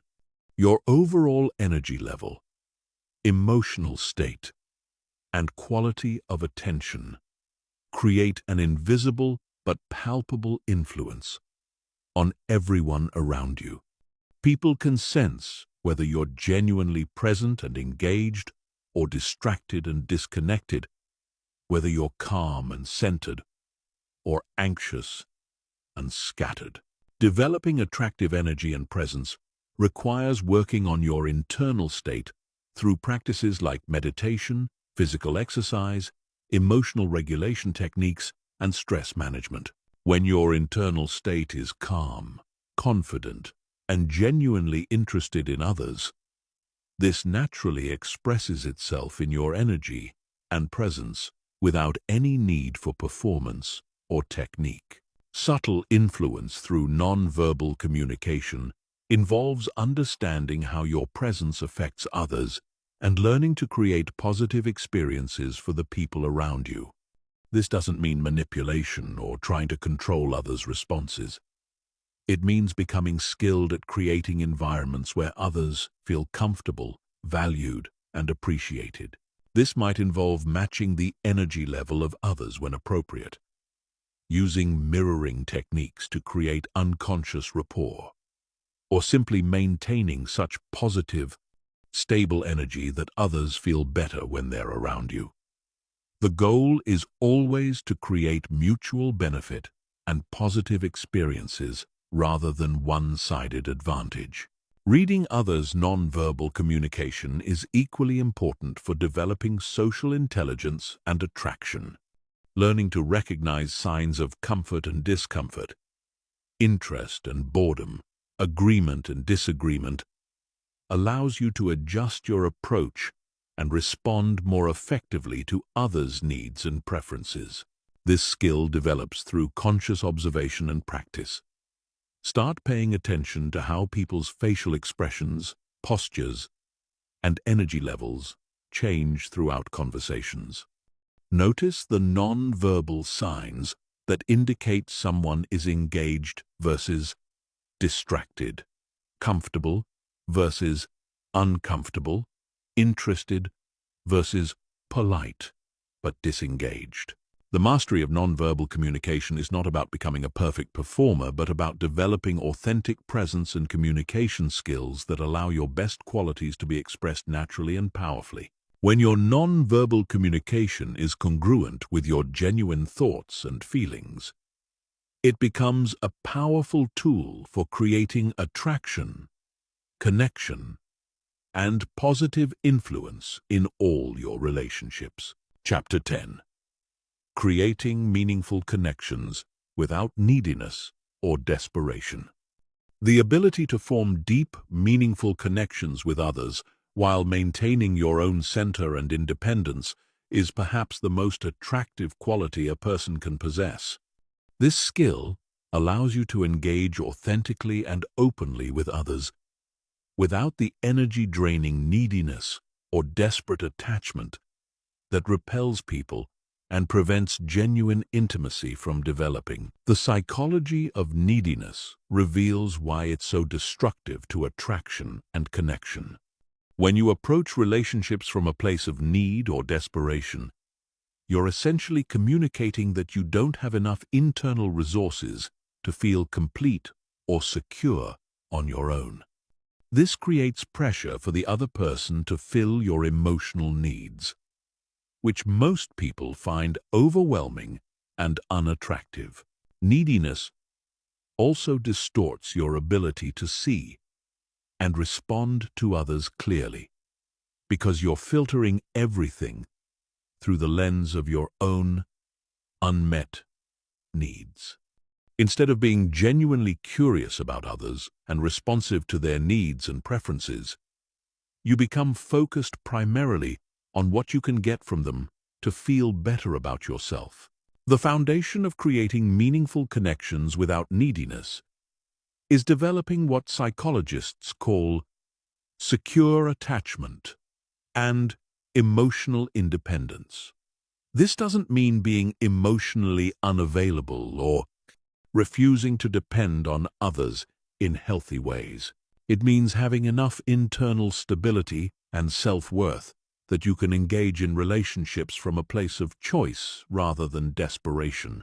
Emotional independence develops through building a solid relationship with yourself, developing internal resources for emotional regulation and self-soothing, and creating a life that feels meaningful and fulfilling independent of romantic or social relationships. When your sense of worth and security comes primarily from internal sources, you can engage with others from a place of abundance rather than scarcity.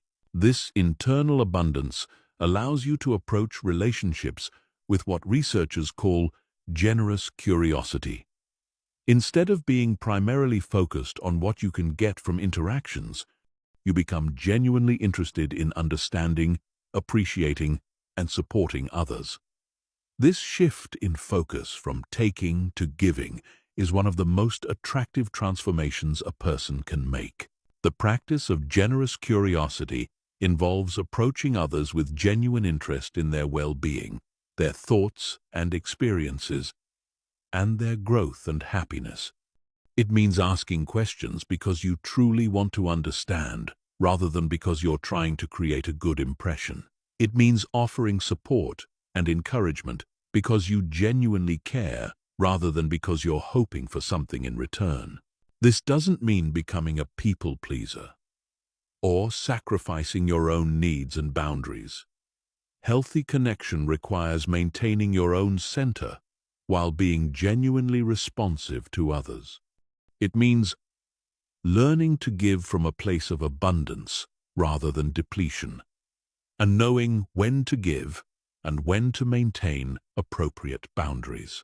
Creating meaningful connections also requires developing what attachment researchers call differentiation, the ability to remain yourself while in close relationship with others. Many people lose themselves in relationships, adopting the interests, opinions, and preferences of others in an attempt to maintain connection and approval. This loss of self actually undermines rather than enhances connection, because it eliminates the very uniqueness and authenticity that made you attractive in the first place. Meaningful relationships require two whole, independent people choosing to share their lives rather than two incomplete people trying to merge into one. Maintaining differentiation means staying connected to your own values, interests, and goals, even when they differ from those of people you care about. It means being willing to disagree, to maintain your own opinions, and to pursue your own path, even when others might prefer you to conform or accommodate. The ability to create meaningful connections also requires developing comfort with vulnerability and emotional intimacy. Many people keep relationships at surface levels because they're afraid of being truly seen and potentially rejected. However, real connection requires the willingness to share your authentic thoughts, feelings, and experiences, even when they're not perfectly polished or impressive. Healthy vulnerability is different from emotional dumping or oversharing. It involves sharing appropriate levels of authenticity based on the level of relationship and the other person's capacity to receive and respond supportively. It means being genuine about your experiences while taking responsibility for your own emotional well-being. The development of meaningful connection skills also involves learning to handle conflict and disagreement constructively, rather than avoiding it or allowing it to destroy relationships. Many people are so afraid of conflict that they either avoid expressing their needs and preferences or become aggressive when differences arise.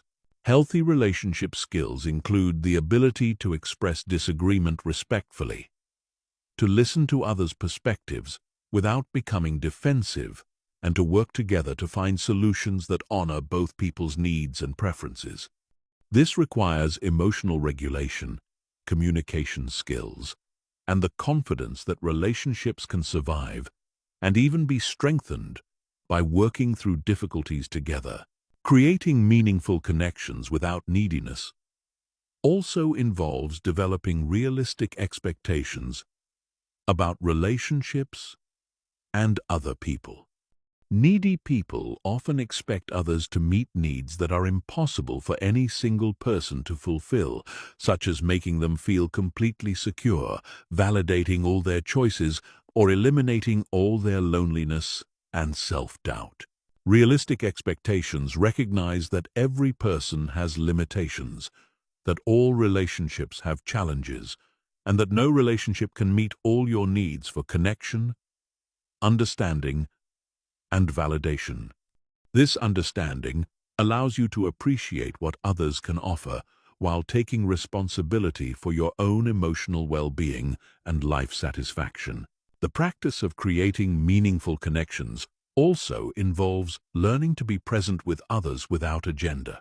Many people approach social interactions with hidden agendas, whether it's trying to impress others, get something they need, or avoid rejection or criticism. These agendas create subtle pressure that others can sense and find uncomfortable.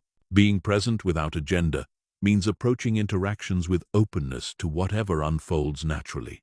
It means being willing to have conversations that don't lead anywhere specific, to enjoy someone's company without needing to achieve any particular outcome, and to let relationships develop at their own pace without forcing or manipulating their direction.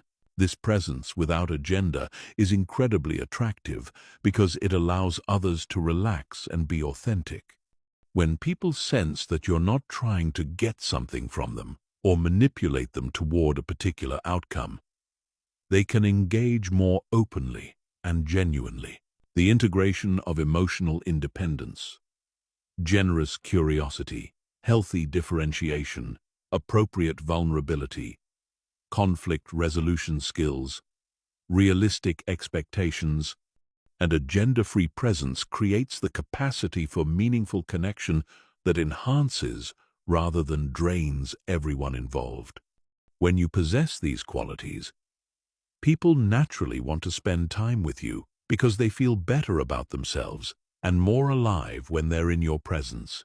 This approach to relationships creates upward spirals, where positive interactions lead to deeper trust, which leads to more authentic sharing, which leads to stronger connection, which creates more positive interactions.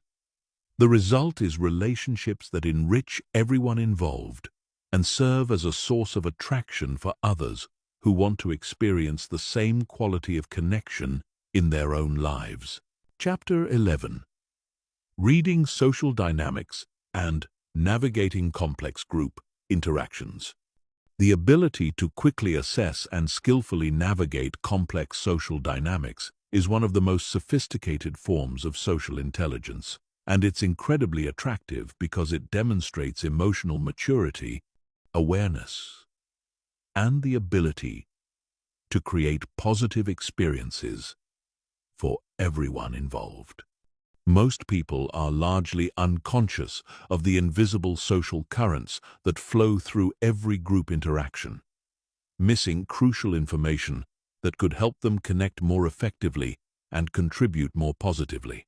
Every social group, whether it's a family gathering, workplace meeting, or party with friends, has multiple layers of dynamics operating simultaneously. There are formal hierarchies and informal power structures, existing relationships and tensions, unspoken rules and expectations, and individual personalities with different needs and communication styles. People who can perceive and navigate these dynamics skillfully become natural leaders and sought-after companions.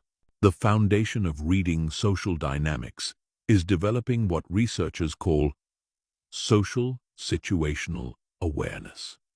This involves stepping back from your own concerns and anxieties to observe the broader patterns of interaction, the emotional undercurrents, and the needs and motivations of different individuals within the group context. Most people enter social situations focused primarily on their own performance, worrying about how they're being perceived, what they should say next, or whether they're fitting in appropriately. This self-focused attention prevents them from seeing the rich complexity of social information that's constantly available. Shifting to social situational awareness means asking different questions. What's the overall energy and mood of this group? Who are the formal and informal leaders? What are the unspoken tensions or alliances? Who seems comfortable and who seems out of place? What does this particular group value and appreciate? How can I contribute positively to the collective experience? The skill of reading power dynamics is particularly important for navigating complex social situations effectively. Every group has both formal authority structures and informal influence patterns. Understanding who has what kind of power and how they use it allows you to position yourself appropriately and contribute in ways that are valued and appreciated. Formal power is usually obvious through titles, roles, or explicit authority. Informal power is more subtle and emerges through things like expertise, charisma, social connections, or the ability to influence group decisions and directions. Often, the people with the most informal power are not the ones with the highest formal titles. Learning to recognize informal power requires paying attention to who others look to for opinions, whose suggestions get implemented, who can change the mood or direction of conversations, and who seems to have the most social capital within the group. These observations help you understand the real dynamics, rather than just the surface-level organizational chart. The ability to read emotional undercurrents is equally important for social navigation. Groups always have emotional dynamics that are separate from the explicit content of conversations. There might be excitement, tension, boredom, anxiety, competition, or affection flowing between different members, and these emotions significantly affect how interactions unfold. Developing emotional radar involves paying attention to body language, vocal tonality, energy levels, and the subtle shifts that occur when certain topics are raised or certain people speak. You start to notice when someone's words don't match their emotional state, when there are undiscussed tensions between individuals, or when the group energy changes in response to particular triggers. Understanding group roles and dynamics also helps you navigate complex interactions more skillfully. Different people naturally fall into different roles within groups. The leader, the supporter, the challenger, the peacemaker, the entertainer, the observer. Recognizing these patterns helps you understand how you can contribute most effectively and how to work with, rather than against, the natural group dynamics. Sometimes, the most valuable contribution you can make is stepping into a role that's missing or supporting someone who's already filling an important role effectively. If there's natural leadership emerging, you might be most helpful by being an effective supporter rather than competing for leadership. If there's conflict, you might be most valuable as a peacemaker rather than taking sides. The skill of strategic positioning involves understanding how to place yourself within group dynamics to maximize your positive impact and minimize unnecessary conflict or tension. This doesn't mean being manipulative or fake. It means being thoughtful about how your natural personality and strengths can best serve the group's needs and goals. Strategic positioning also involves knowing when to lead and when to follow, when to speak up and when to listen, when to challenge and when to support. These decisions should be based on reading the current dynamics and understanding what the group needs in that moment, rather than following rigid personal patterns or trying to always play the same role. Advanced social navigation also requires understanding and respecting different communication styles and cultural backgrounds within diverse groups. What feels like confident leadership to one person might feel like aggression to another. What seems like appropriate directness to some might feel rude or insensitive to others, with different cultural backgrounds or personality types. This cultural and stylistic sensitivity allows you to adapt your communication approach based on the preferences and comfort levels of different individuals within the group. It doesn't mean losing your authenticity. It means expressing your authenticity in ways that can be received and appreciated by diverse audiences. The ability to diffuse tension and redirect negative dynamics is one of the most valuable social skills you can develop. Groups inevitably experience moments of conflict, misunderstanding, or negative emotion. And someone who can skillfully address these situations without making them worse is incredibly valuable and attractive. Tension diffusion might involve acknowledging different perspectives without taking sides, introducing humor appropriately to lighten the mood, redirecting conversation toward common ground, or simply modeling the calm, respectful energy that you want to see in the group. The key is intervening early before conflicts escalate and become more difficult to resolve. Reading and responding to group energy levels is another sophisticated social skill. Groups have natural rhythms of energy that ebb and flow throughout interactions. Sometimes the energy is high and playful. Sometimes it's serious and focused. Sometimes it's tired and ready for closure. Matching and working with these energy patterns rather than fighting against them makes you a more effective and appreciated group member. This might mean introducing energizing activities when the group seems sluggish, suggesting more relaxed conversation when people seem overstimulated, or recognizing when it's time to transition to different topics or conclude the interaction. Being attuned to group energy and responsive to group needs demonstrates sophisticated social intelligence that others find attractive and valuable. The development of these skills requires conscious practice and observation. Start by focusing on one aspect at a time, such as power dynamics or emotional undercurrents, until you become more naturally aware of these patterns. Practice in lower-stakes situations before applying these skills in more important professional or social contexts. Remember that the goal is not to manipulate or control group dynamics, but to understand them well enough to contribute positively and navigate them skillfully. When you can read social situations accurately and respond appropriately, you become someone others seek out for important interactions because they trust your judgment and value your positive influence. Chapter 12. Sustaining attractiveness through continuous growth and self-development. One of the most common mistakes people make when developing attractiveness is treating it as a destination rather than a journey. They work on building confidence, improving their social skills, or developing their presence until they reach a certain level. And then they stop growing and start coasting. This approach inevitably leads to stagnation and decline because attractiveness, like physical fitness, requires ongoing maintenance and continuous development. The people who remain consistently attractive throughout their lives understand that personal development is not a project to be completed, but a lifestyle to be embraced. They maintain their appeal not through any single quality or achievement, but through their commitment to ongoing growth, learning, and evolution as human beings. The psychology of continuous growth reveals why this approach is so fundamentally attractive.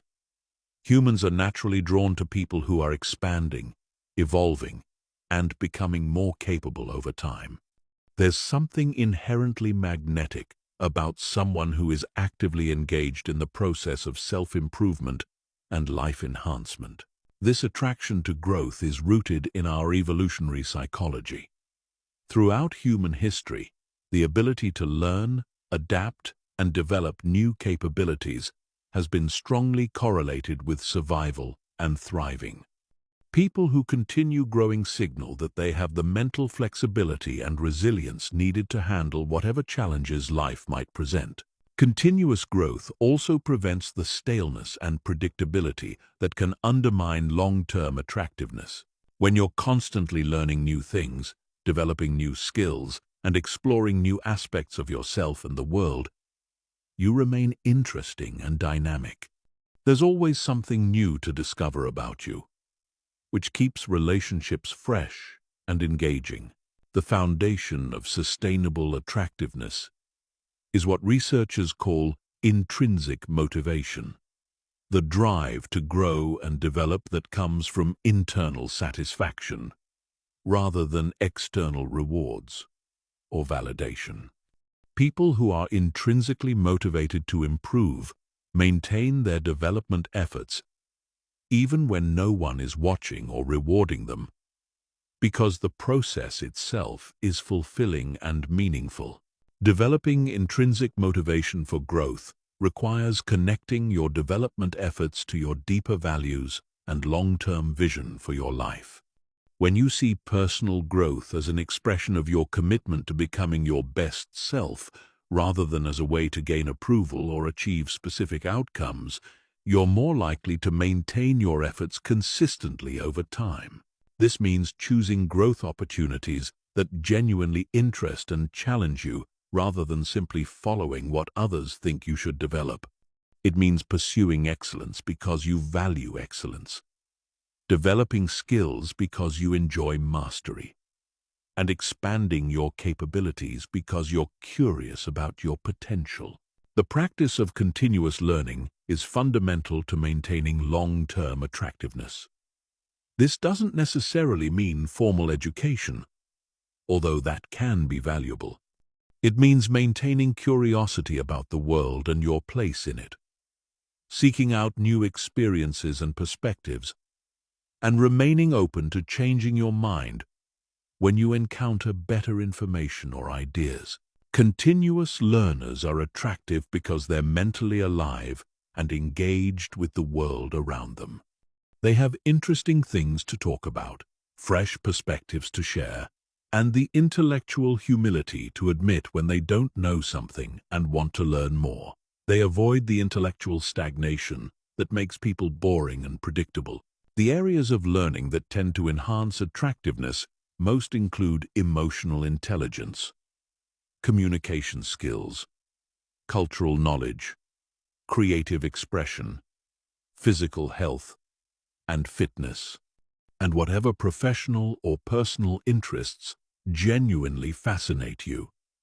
The key is to maintain active engagement in multiple areas, rather than becoming narrowly focused on only one aspect of development. Physical health and fitness deserve special attention because they affect every other aspect of your attractiveness and life satisfaction. Maintaining physical vitality requires ongoing commitment to exercise, nutrition, sleep, and stress management. This isn't about achieving perfect physical appearance, but about maintaining the energy, confidence, and presence that come from feeling physically capable and healthy. The attractiveness of physical fitness goes beyond appearance to include the qualities that maintaining fitness requires and develops: discipline, persistence, goal-setting ability, and the confidence that comes from overcoming physical challenges. These qualities are attractive in themselves and tend to enhance every other aspect of your life. Emotional and psychological development is equally important for sustained attractiveness. This includes developing greater self-awareness, emotional regulation skills, empathy, resilience, and the ability to form deeper and more meaningful relationships. These internal qualities create the foundation for all external expressions of attractiveness. Ongoing emotional development might involve therapy, meditation, journaling, reading psychology, and personal development books, seeking feedback from trusted friends, or working with coaches or mentors. The specific methods matter less than the commitment to continuing to understand yourself more deeply and develop greater emotional intelligence and maturity. Creative expression and skill development also contribute significantly to long-term attractiveness. Having creative outlets and areas of developing expertise makes you more interesting and gives you sources of satisfaction and confidence that don't depend on other people's approval or validation. Whether it's music, art, writing, cooking, gardening, craftsmanship, or any other creative pursuit, having areas where you're developing mastery creates depth and richness in your personality. It also provides conversation topics and ways to connect with others who share similar interests. The maintenance of social and relationship skills requires ongoing attention and practice. Even if you've developed strong social abilities, these skills need to be exercised and refined to remain sharp. This means continuing to put yourself in social situations, seeking out conversations with diverse people, and working on becoming an even better listener, communicator, and friend. Advanced relationship skills include learning to navigate conflict more skillfully, developing deeper empathy and understanding, becoming more skilled at supporting others through difficulties, and learning to balance intimacy with independence in healthy ways. These skills can always be developed further, regardless of your current level. The practice of regular self-reflection is crucial for maintaining growth momentum. This involves regularly assessing where you are in different areas of your life, what's working well, what needs improvement, and what new areas you want to explore. Without this reflection, it's easy to coast on past achievements without continuing to push yourself forward. Self-reflection might involve weekly or monthly check-ins with yourself, annual goal setting and review processes, seeking feedback from trusted friends or mentors, or working with professionals who can provide objective perspectives on your development.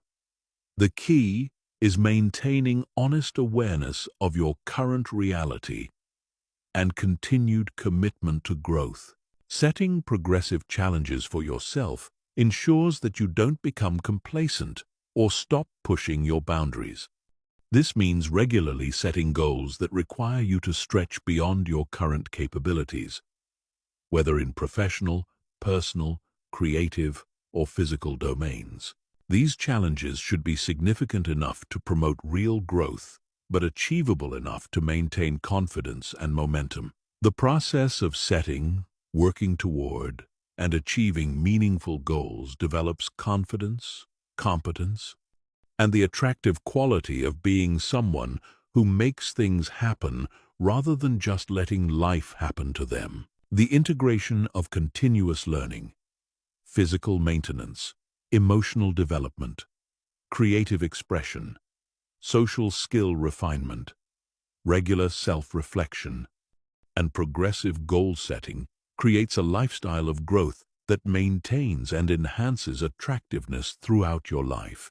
This approach ensures that you remain interesting, capable, and engaging, regardless of age or circumstances. When growth becomes a core part of your identity and lifestyle, you naturally attract others who value development and excellence.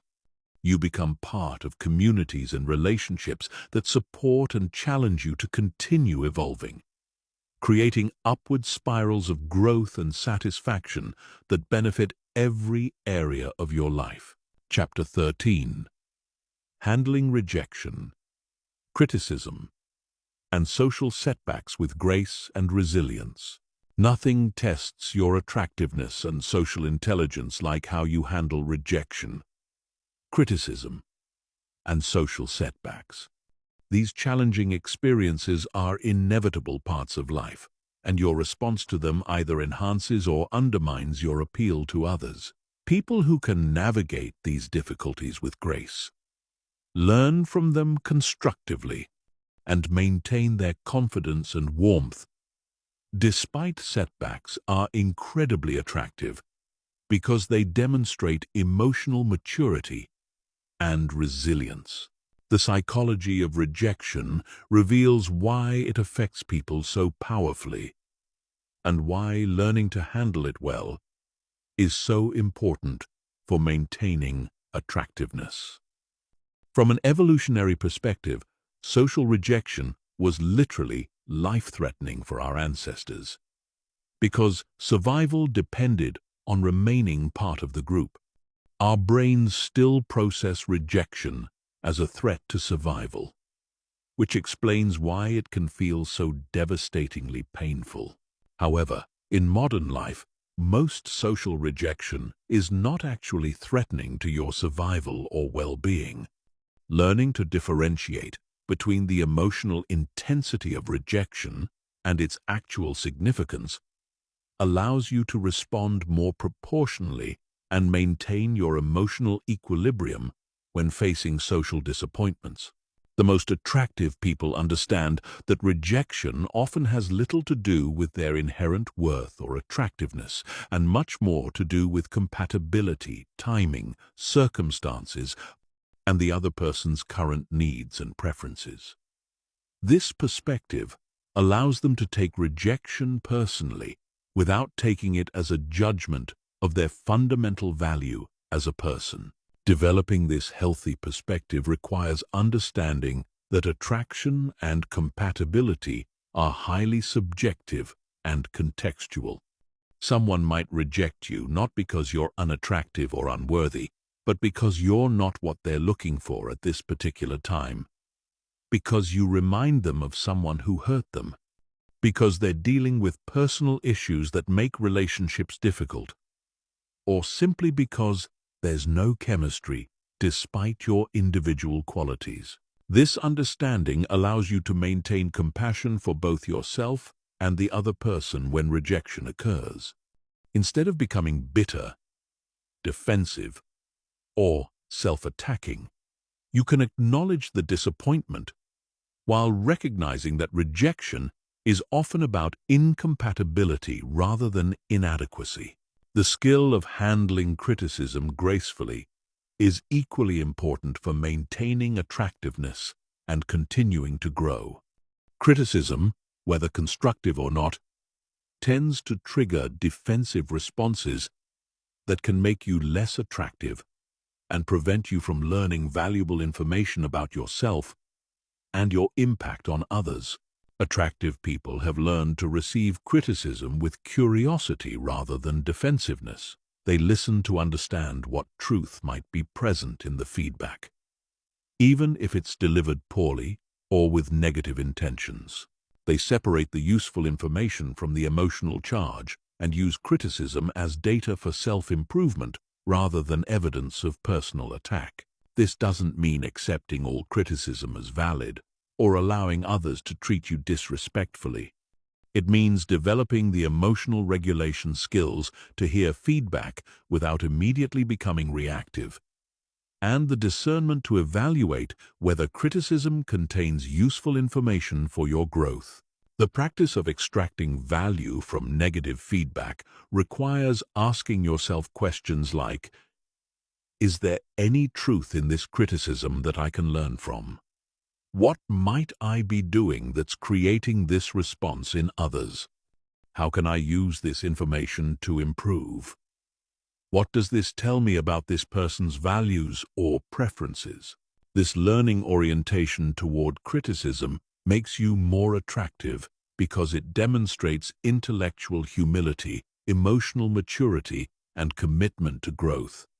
People are drawn to those who can handle feedback well, because it signals that you're safe to be honest with, and that relationships with you will involve mutual growth rather than defensive interactions. Social setbacks, such as embarrassing moments, social mistakes, or conflicts with others, provide opportunities to demonstrate resilience and grace under pressure. Everyone experiences these situations, but how you handle them significantly affects how others perceive you and whether they want to continue interacting with you. The most attractive response to social setbacks involves acknowledging what happened without dramatizing it, taking appropriate responsibility without excessive self-blame, learning from the experience without becoming paralyzed by it, and moving forward with confidence intact. This might involve offering a genuine apology when appropriate, using appropriate humor to diffuse tension, or simply acknowledging a mistake and moving on without making it the center of attention. The key is responding proportionally rather than either minimizing serious issues or catastrophizing minor mistakes. Developing resilience requires building what psychologists call cognitive flexibility, the ability to see situations from multiple perspectives and find constructive meanings, even in difficult experiences. Instead of interpreting setbacks as evidence of personal failure or social inadequacy, resilient people view them as learning opportunities, character-building experiences, or simply part of the normal challenges of human interaction. This cognitive flexibility allows you to maintain hope and motivation even when things don't go as planned. You can experience disappointment without becoming discouraged, face criticism without becoming defensive, and encounter rejection without losing confidence in your worth and attractiveness. The practice of self-compassion is fundamental to handling social difficulties gracefully. This involves treating yourself with the same kindness and understanding you would offer a good friend going through similar challenges. Instead of harsh self-criticism when things go wrong, self-compassion involves acknowledging that difficulties are part of the human experience and that you deserve kindness, especially from yourself. Self-compassion doesn't mean making excuses or avoiding responsibility. It means recognizing that everyone makes mistakes, faces rejection, and experiences social difficulties, and that these experiences don't negate your value or potential for future success. Maintaining perspective during difficult social experiences requires remembering that most social interactions and relationships are part of larger patterns rather than isolated events. One rejection doesn't mean you're universally unattractive. One criticism doesn't mean you're fundamentally flawed. One social mistake doesn't mean you're socially incompetent. This broader perspective allows you to maintain confidence and motivation even when individual interactions don't go well. You can view setbacks as temporary experiences rather than permanent judgments, which allows you to continue taking social risks and pursuing connections without being paralyzed by fear of negative outcomes. The ability to bounce back quickly from social difficulties is incredibly attractive because it signals emotional resilience and stability. People want to be around those who won't be devastated by normal life challenges, who can handle conflict and disappointment without becoming dramatic or dysfunctional, and who will remain positive and engaging even when things get difficult. This resilience develops through experience with adversity and conscious practice of healthy coping strategies. Each time you face a social challenge and handle it well, you build evidence of your ability to cope with difficulties, which increases your confidence for future challenges. Learning from setbacks without becoming bitter or cynical requires maintaining openness to growth while protecting your fundamental sense of self-worth. This means being willing to acknowledge and correct mistakes while recognizing that mistakes don't define you.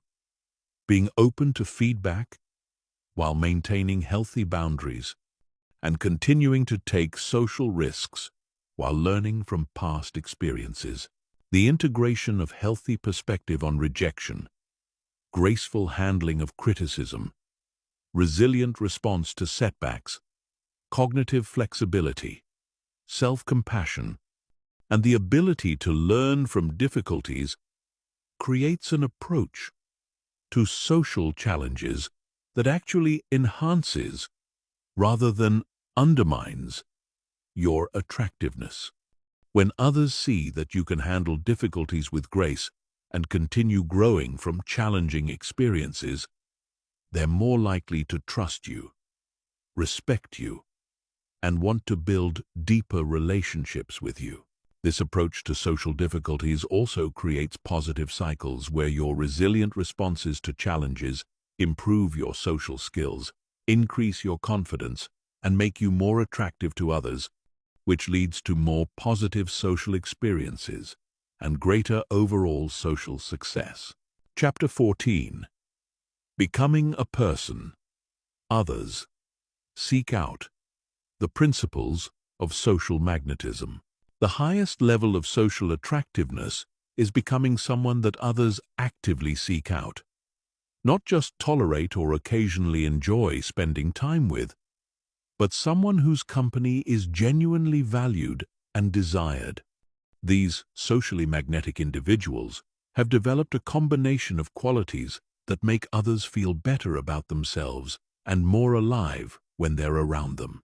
Understanding and developing these qualities can transform you from someone who struggles for social acceptance to someone others compete to spend time with.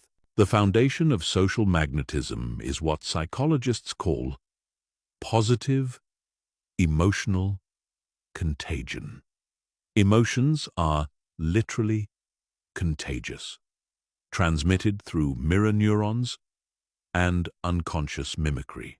When you're around someone who consistently embodies positive, stable, engaging energy, you unconsciously begin to feel more positive, stable, and engaged yourself. Socially magnetic people have learned to maintain emotional states that others find uplifting and energizing. This doesn't mean being artificially positive or denying negative emotions. It means developing emotional regulation skills that allow you to process difficulties privately and show up in social situations from a place of genuine well-being and positive energy. This positive emotional presence is attractive because it offers others a break from the stress, anxiety, and negativity that many people carry. When someone encounters a person who consistently radiates calm confidence, genuine warmth, and life energy, they naturally want more of that experience in their lives. The development of positive emotional presence requires working on your internal state through practices like regular exercise, stress management, meaningful work, healthy relationships, and activities that bring you genuine joy and satisfaction.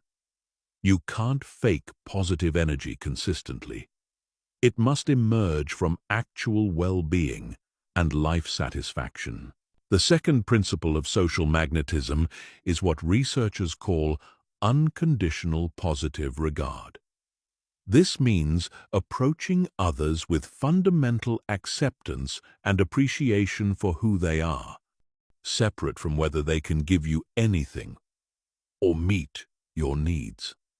People are magnetically drawn to those who make them feel accepted and valued without conditions or judgment.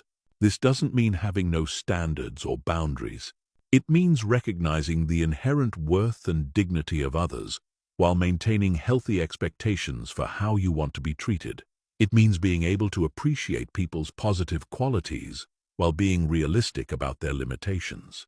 Unconditional positive regard expresses itself through genuine interest in others, non-judgmental listening, and the ability to see and acknowledge people's strengths and potential. When others feel truly seen and appreciated by you, they naturally want to spend more time in your presence because the experience feels validating and life-giving. The third principle is what we might call social generosity. This involves looking for ways to add value to others' lives through your presence, skills, knowledge, connections, or support. Socially magnetic people are constantly thinking about how they can be helpful, encouraging, or enriching to the people around them. Social generosity might involve sharing useful information, making helpful introductions, offering emotional support during difficult times, celebrating others' successes, or simply bringing positive energy and interesting conversation to social interactions. The key is giving without keeping score or expecting immediate returns. This generosity creates positive cycles, where your investment in others' well-being motivates them to invest in yours, leading to deepening relationships and expanding social networks. People seek out those who consistently make their lives better in some way, whether through practical help, emotional support, or simply enjoyable interaction. The fourth principle is intellectual and emotional stimulation. Magnetic people are interesting to be around because they bring fresh perspectives, ask thought-provoking questions, share fascinating experiences, and engage with life in ways that inspire others to think and feel more deeply. This doesn't require being brilliant or having extraordinary experiences. It requires maintaining curiosity about life, continuing to learn and grow, and being willing to explore ideas and experiences that expand your understanding of yourself and the world. Intellectually stimulating people read widely, pursue diverse interests, travel when possible, engage with different types of people, and maintain active engagement with whatever subjects fascinate them. This creates a depth of knowledge and perspective that makes conversations with them enriching and memorable. Emotional stimulation involves being willing to explore deeper topics, share meaningful experiences, and create space for authentic connection, rather than keeping all interactions at surface levels. People are hungry for genuine connection and are drawn to those who can facilitate meaningful interaction. The fifth principle is what researchers call social leadership, which doesn't necessarily mean formal authority, but rather the ability to positively influence group dynamics and help social situations become more enjoyable and meaningful for everyone involved. Social leaders might initiate conversations, suggest activities, introduce people to each other, diffuse tension, or simply model the kind of energy and engagement they want to see in the group. They take responsibility for contributing to positive group experiences rather than just passively participating. This leadership emerges naturally when you combine genuine care for others' well-being with the confidence to take initiative and the social skills to guide interactions in positive directions. People are drawn to those who make group experiences better and more enjoyable. The sixth principle is authenticity and emotional transparency. While this might seem contradictory to maintaining positive energy, the most magnetic people have learned to be genuinely themselves, including appropriate sharing of their struggles, uncertainties, and growth areas. This authenticity is attractive because it gives others permission to be real as well, rather than maintaining exhausting social facades. When you can be both positive and real, both confident and humble, both strong and vulnerable, you create space for deeper, more meaningful connections. The key is sharing authentically in ways that invite connection rather than dumping emotional burdens on others inappropriately. It means being real about your human imperfections while taking responsibility for your own emotional well-being and growth. The seventh principle is what we might call social intelligence in action. This involves reading social situations accurately and responding in ways that enhance rather than detract from group dynamics. It means knowing when to speak and when to listen, when to lead and when to follow, when to introduce new topics, and when to explore current ones more deeply. This social intelligence also involves understanding and working with different personality types, communication styles, and cultural backgrounds. Magnetic people know how to connect with introverts and extroverts, direct communicators and indirect ones, serious people and playful ones. The integration of positive emotional presence, unconditional positive regard, social generosity, intellectual and emotional stimulation, social leadership, authenticity, and social intelligence creates a quality of social magnetism that draws others consistently and powerfully. When you embody these principles, several things happen naturally. People begin reaching out to you more frequently. You get invited to more social events and opportunities. Others seek your advice and perspective. You become someone that people think of when they want to have meaningful conversations or enjoyable experiences. This social magnetism creates upward spirals where positive social experiences lead to increased confidence and social skills, which lead to even more positive social experiences. You become part of social networks that support and challenge you to continue growing, and you develop relationships that enrich every aspect of your life. The development of these qualities requires patience and consistent practice, but the investment pays dividends that extend far beyond social success to include professional opportunities, personal growth, and life satisfaction that comes from meaningful connections with others. Chapter 15. Integration and Mastery. Becoming naturally attractive through authentic self-development. The journey from trying to be attractive to naturally being attractive represents a fundamental transformation in how you relate to yourself and others. This final chapter integrates everything you've learned into a coherent approach to life that creates lasting attractiveness through authentic self-development rather than performance. The goal is not to add attractive behaviors to an unchanged personality, but to become a person whose natural way of being in the world is inherently magnetic. This transformation happens when the principles we've explored become so integrated into your identity that they express themselves automatically, without conscious effort. True mastery of silent attraction occurs when you stop thinking about being attractive and start simply being attractive. This happens when your internal development reaches a point where confidence, emotional stability, social intelligence, and genuine care for others emerge naturally from who you are rather than what you're trying to do. Attractiveness is not a collection of separate skills, but an emergent property of psychological and emotional development. When you develop genuine confidence, emotional intelligence, social skills, and personal depth, attractiveness emerges as a natural byproduct. The foundation of this integration is authentic self-expression.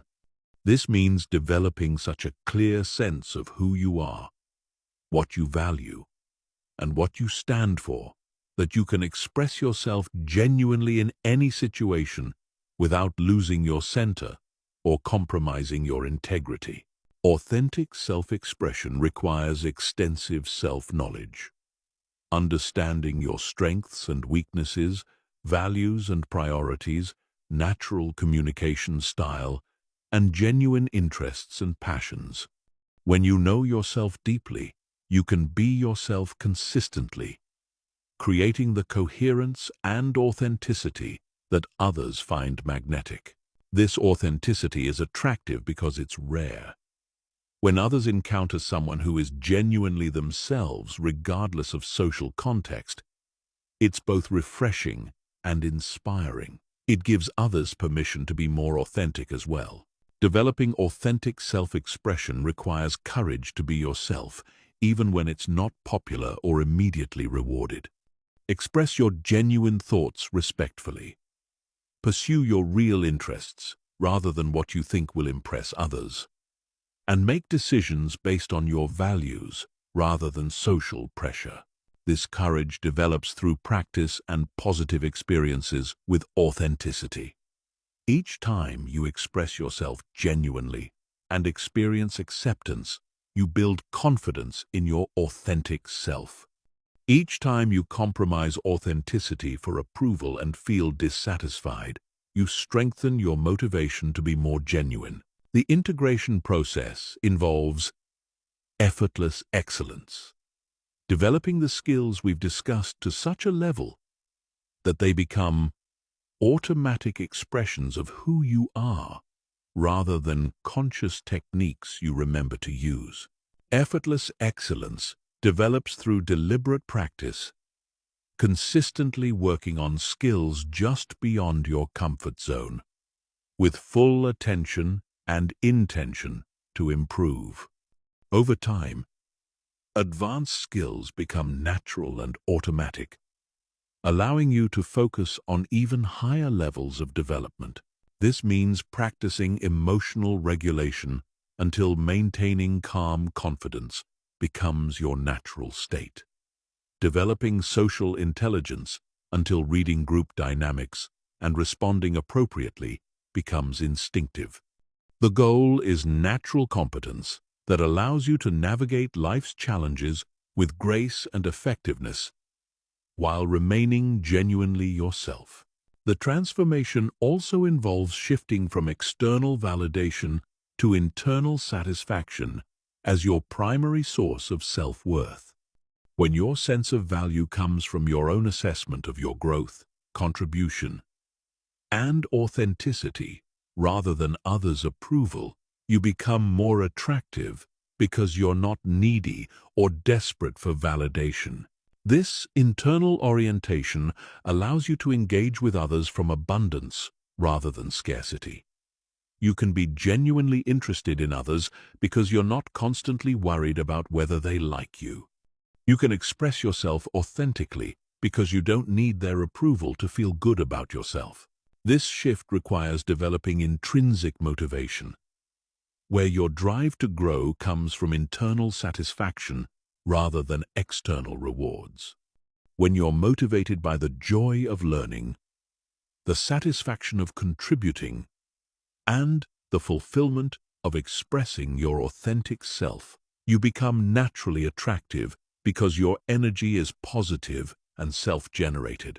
The mastery of silent attraction involves understanding that true attractiveness is about service to others rather than personal gain. When you develop yourself to contribute more effectively to others' well-being and happiness, attractiveness emerges as a natural byproduct of your positive impact.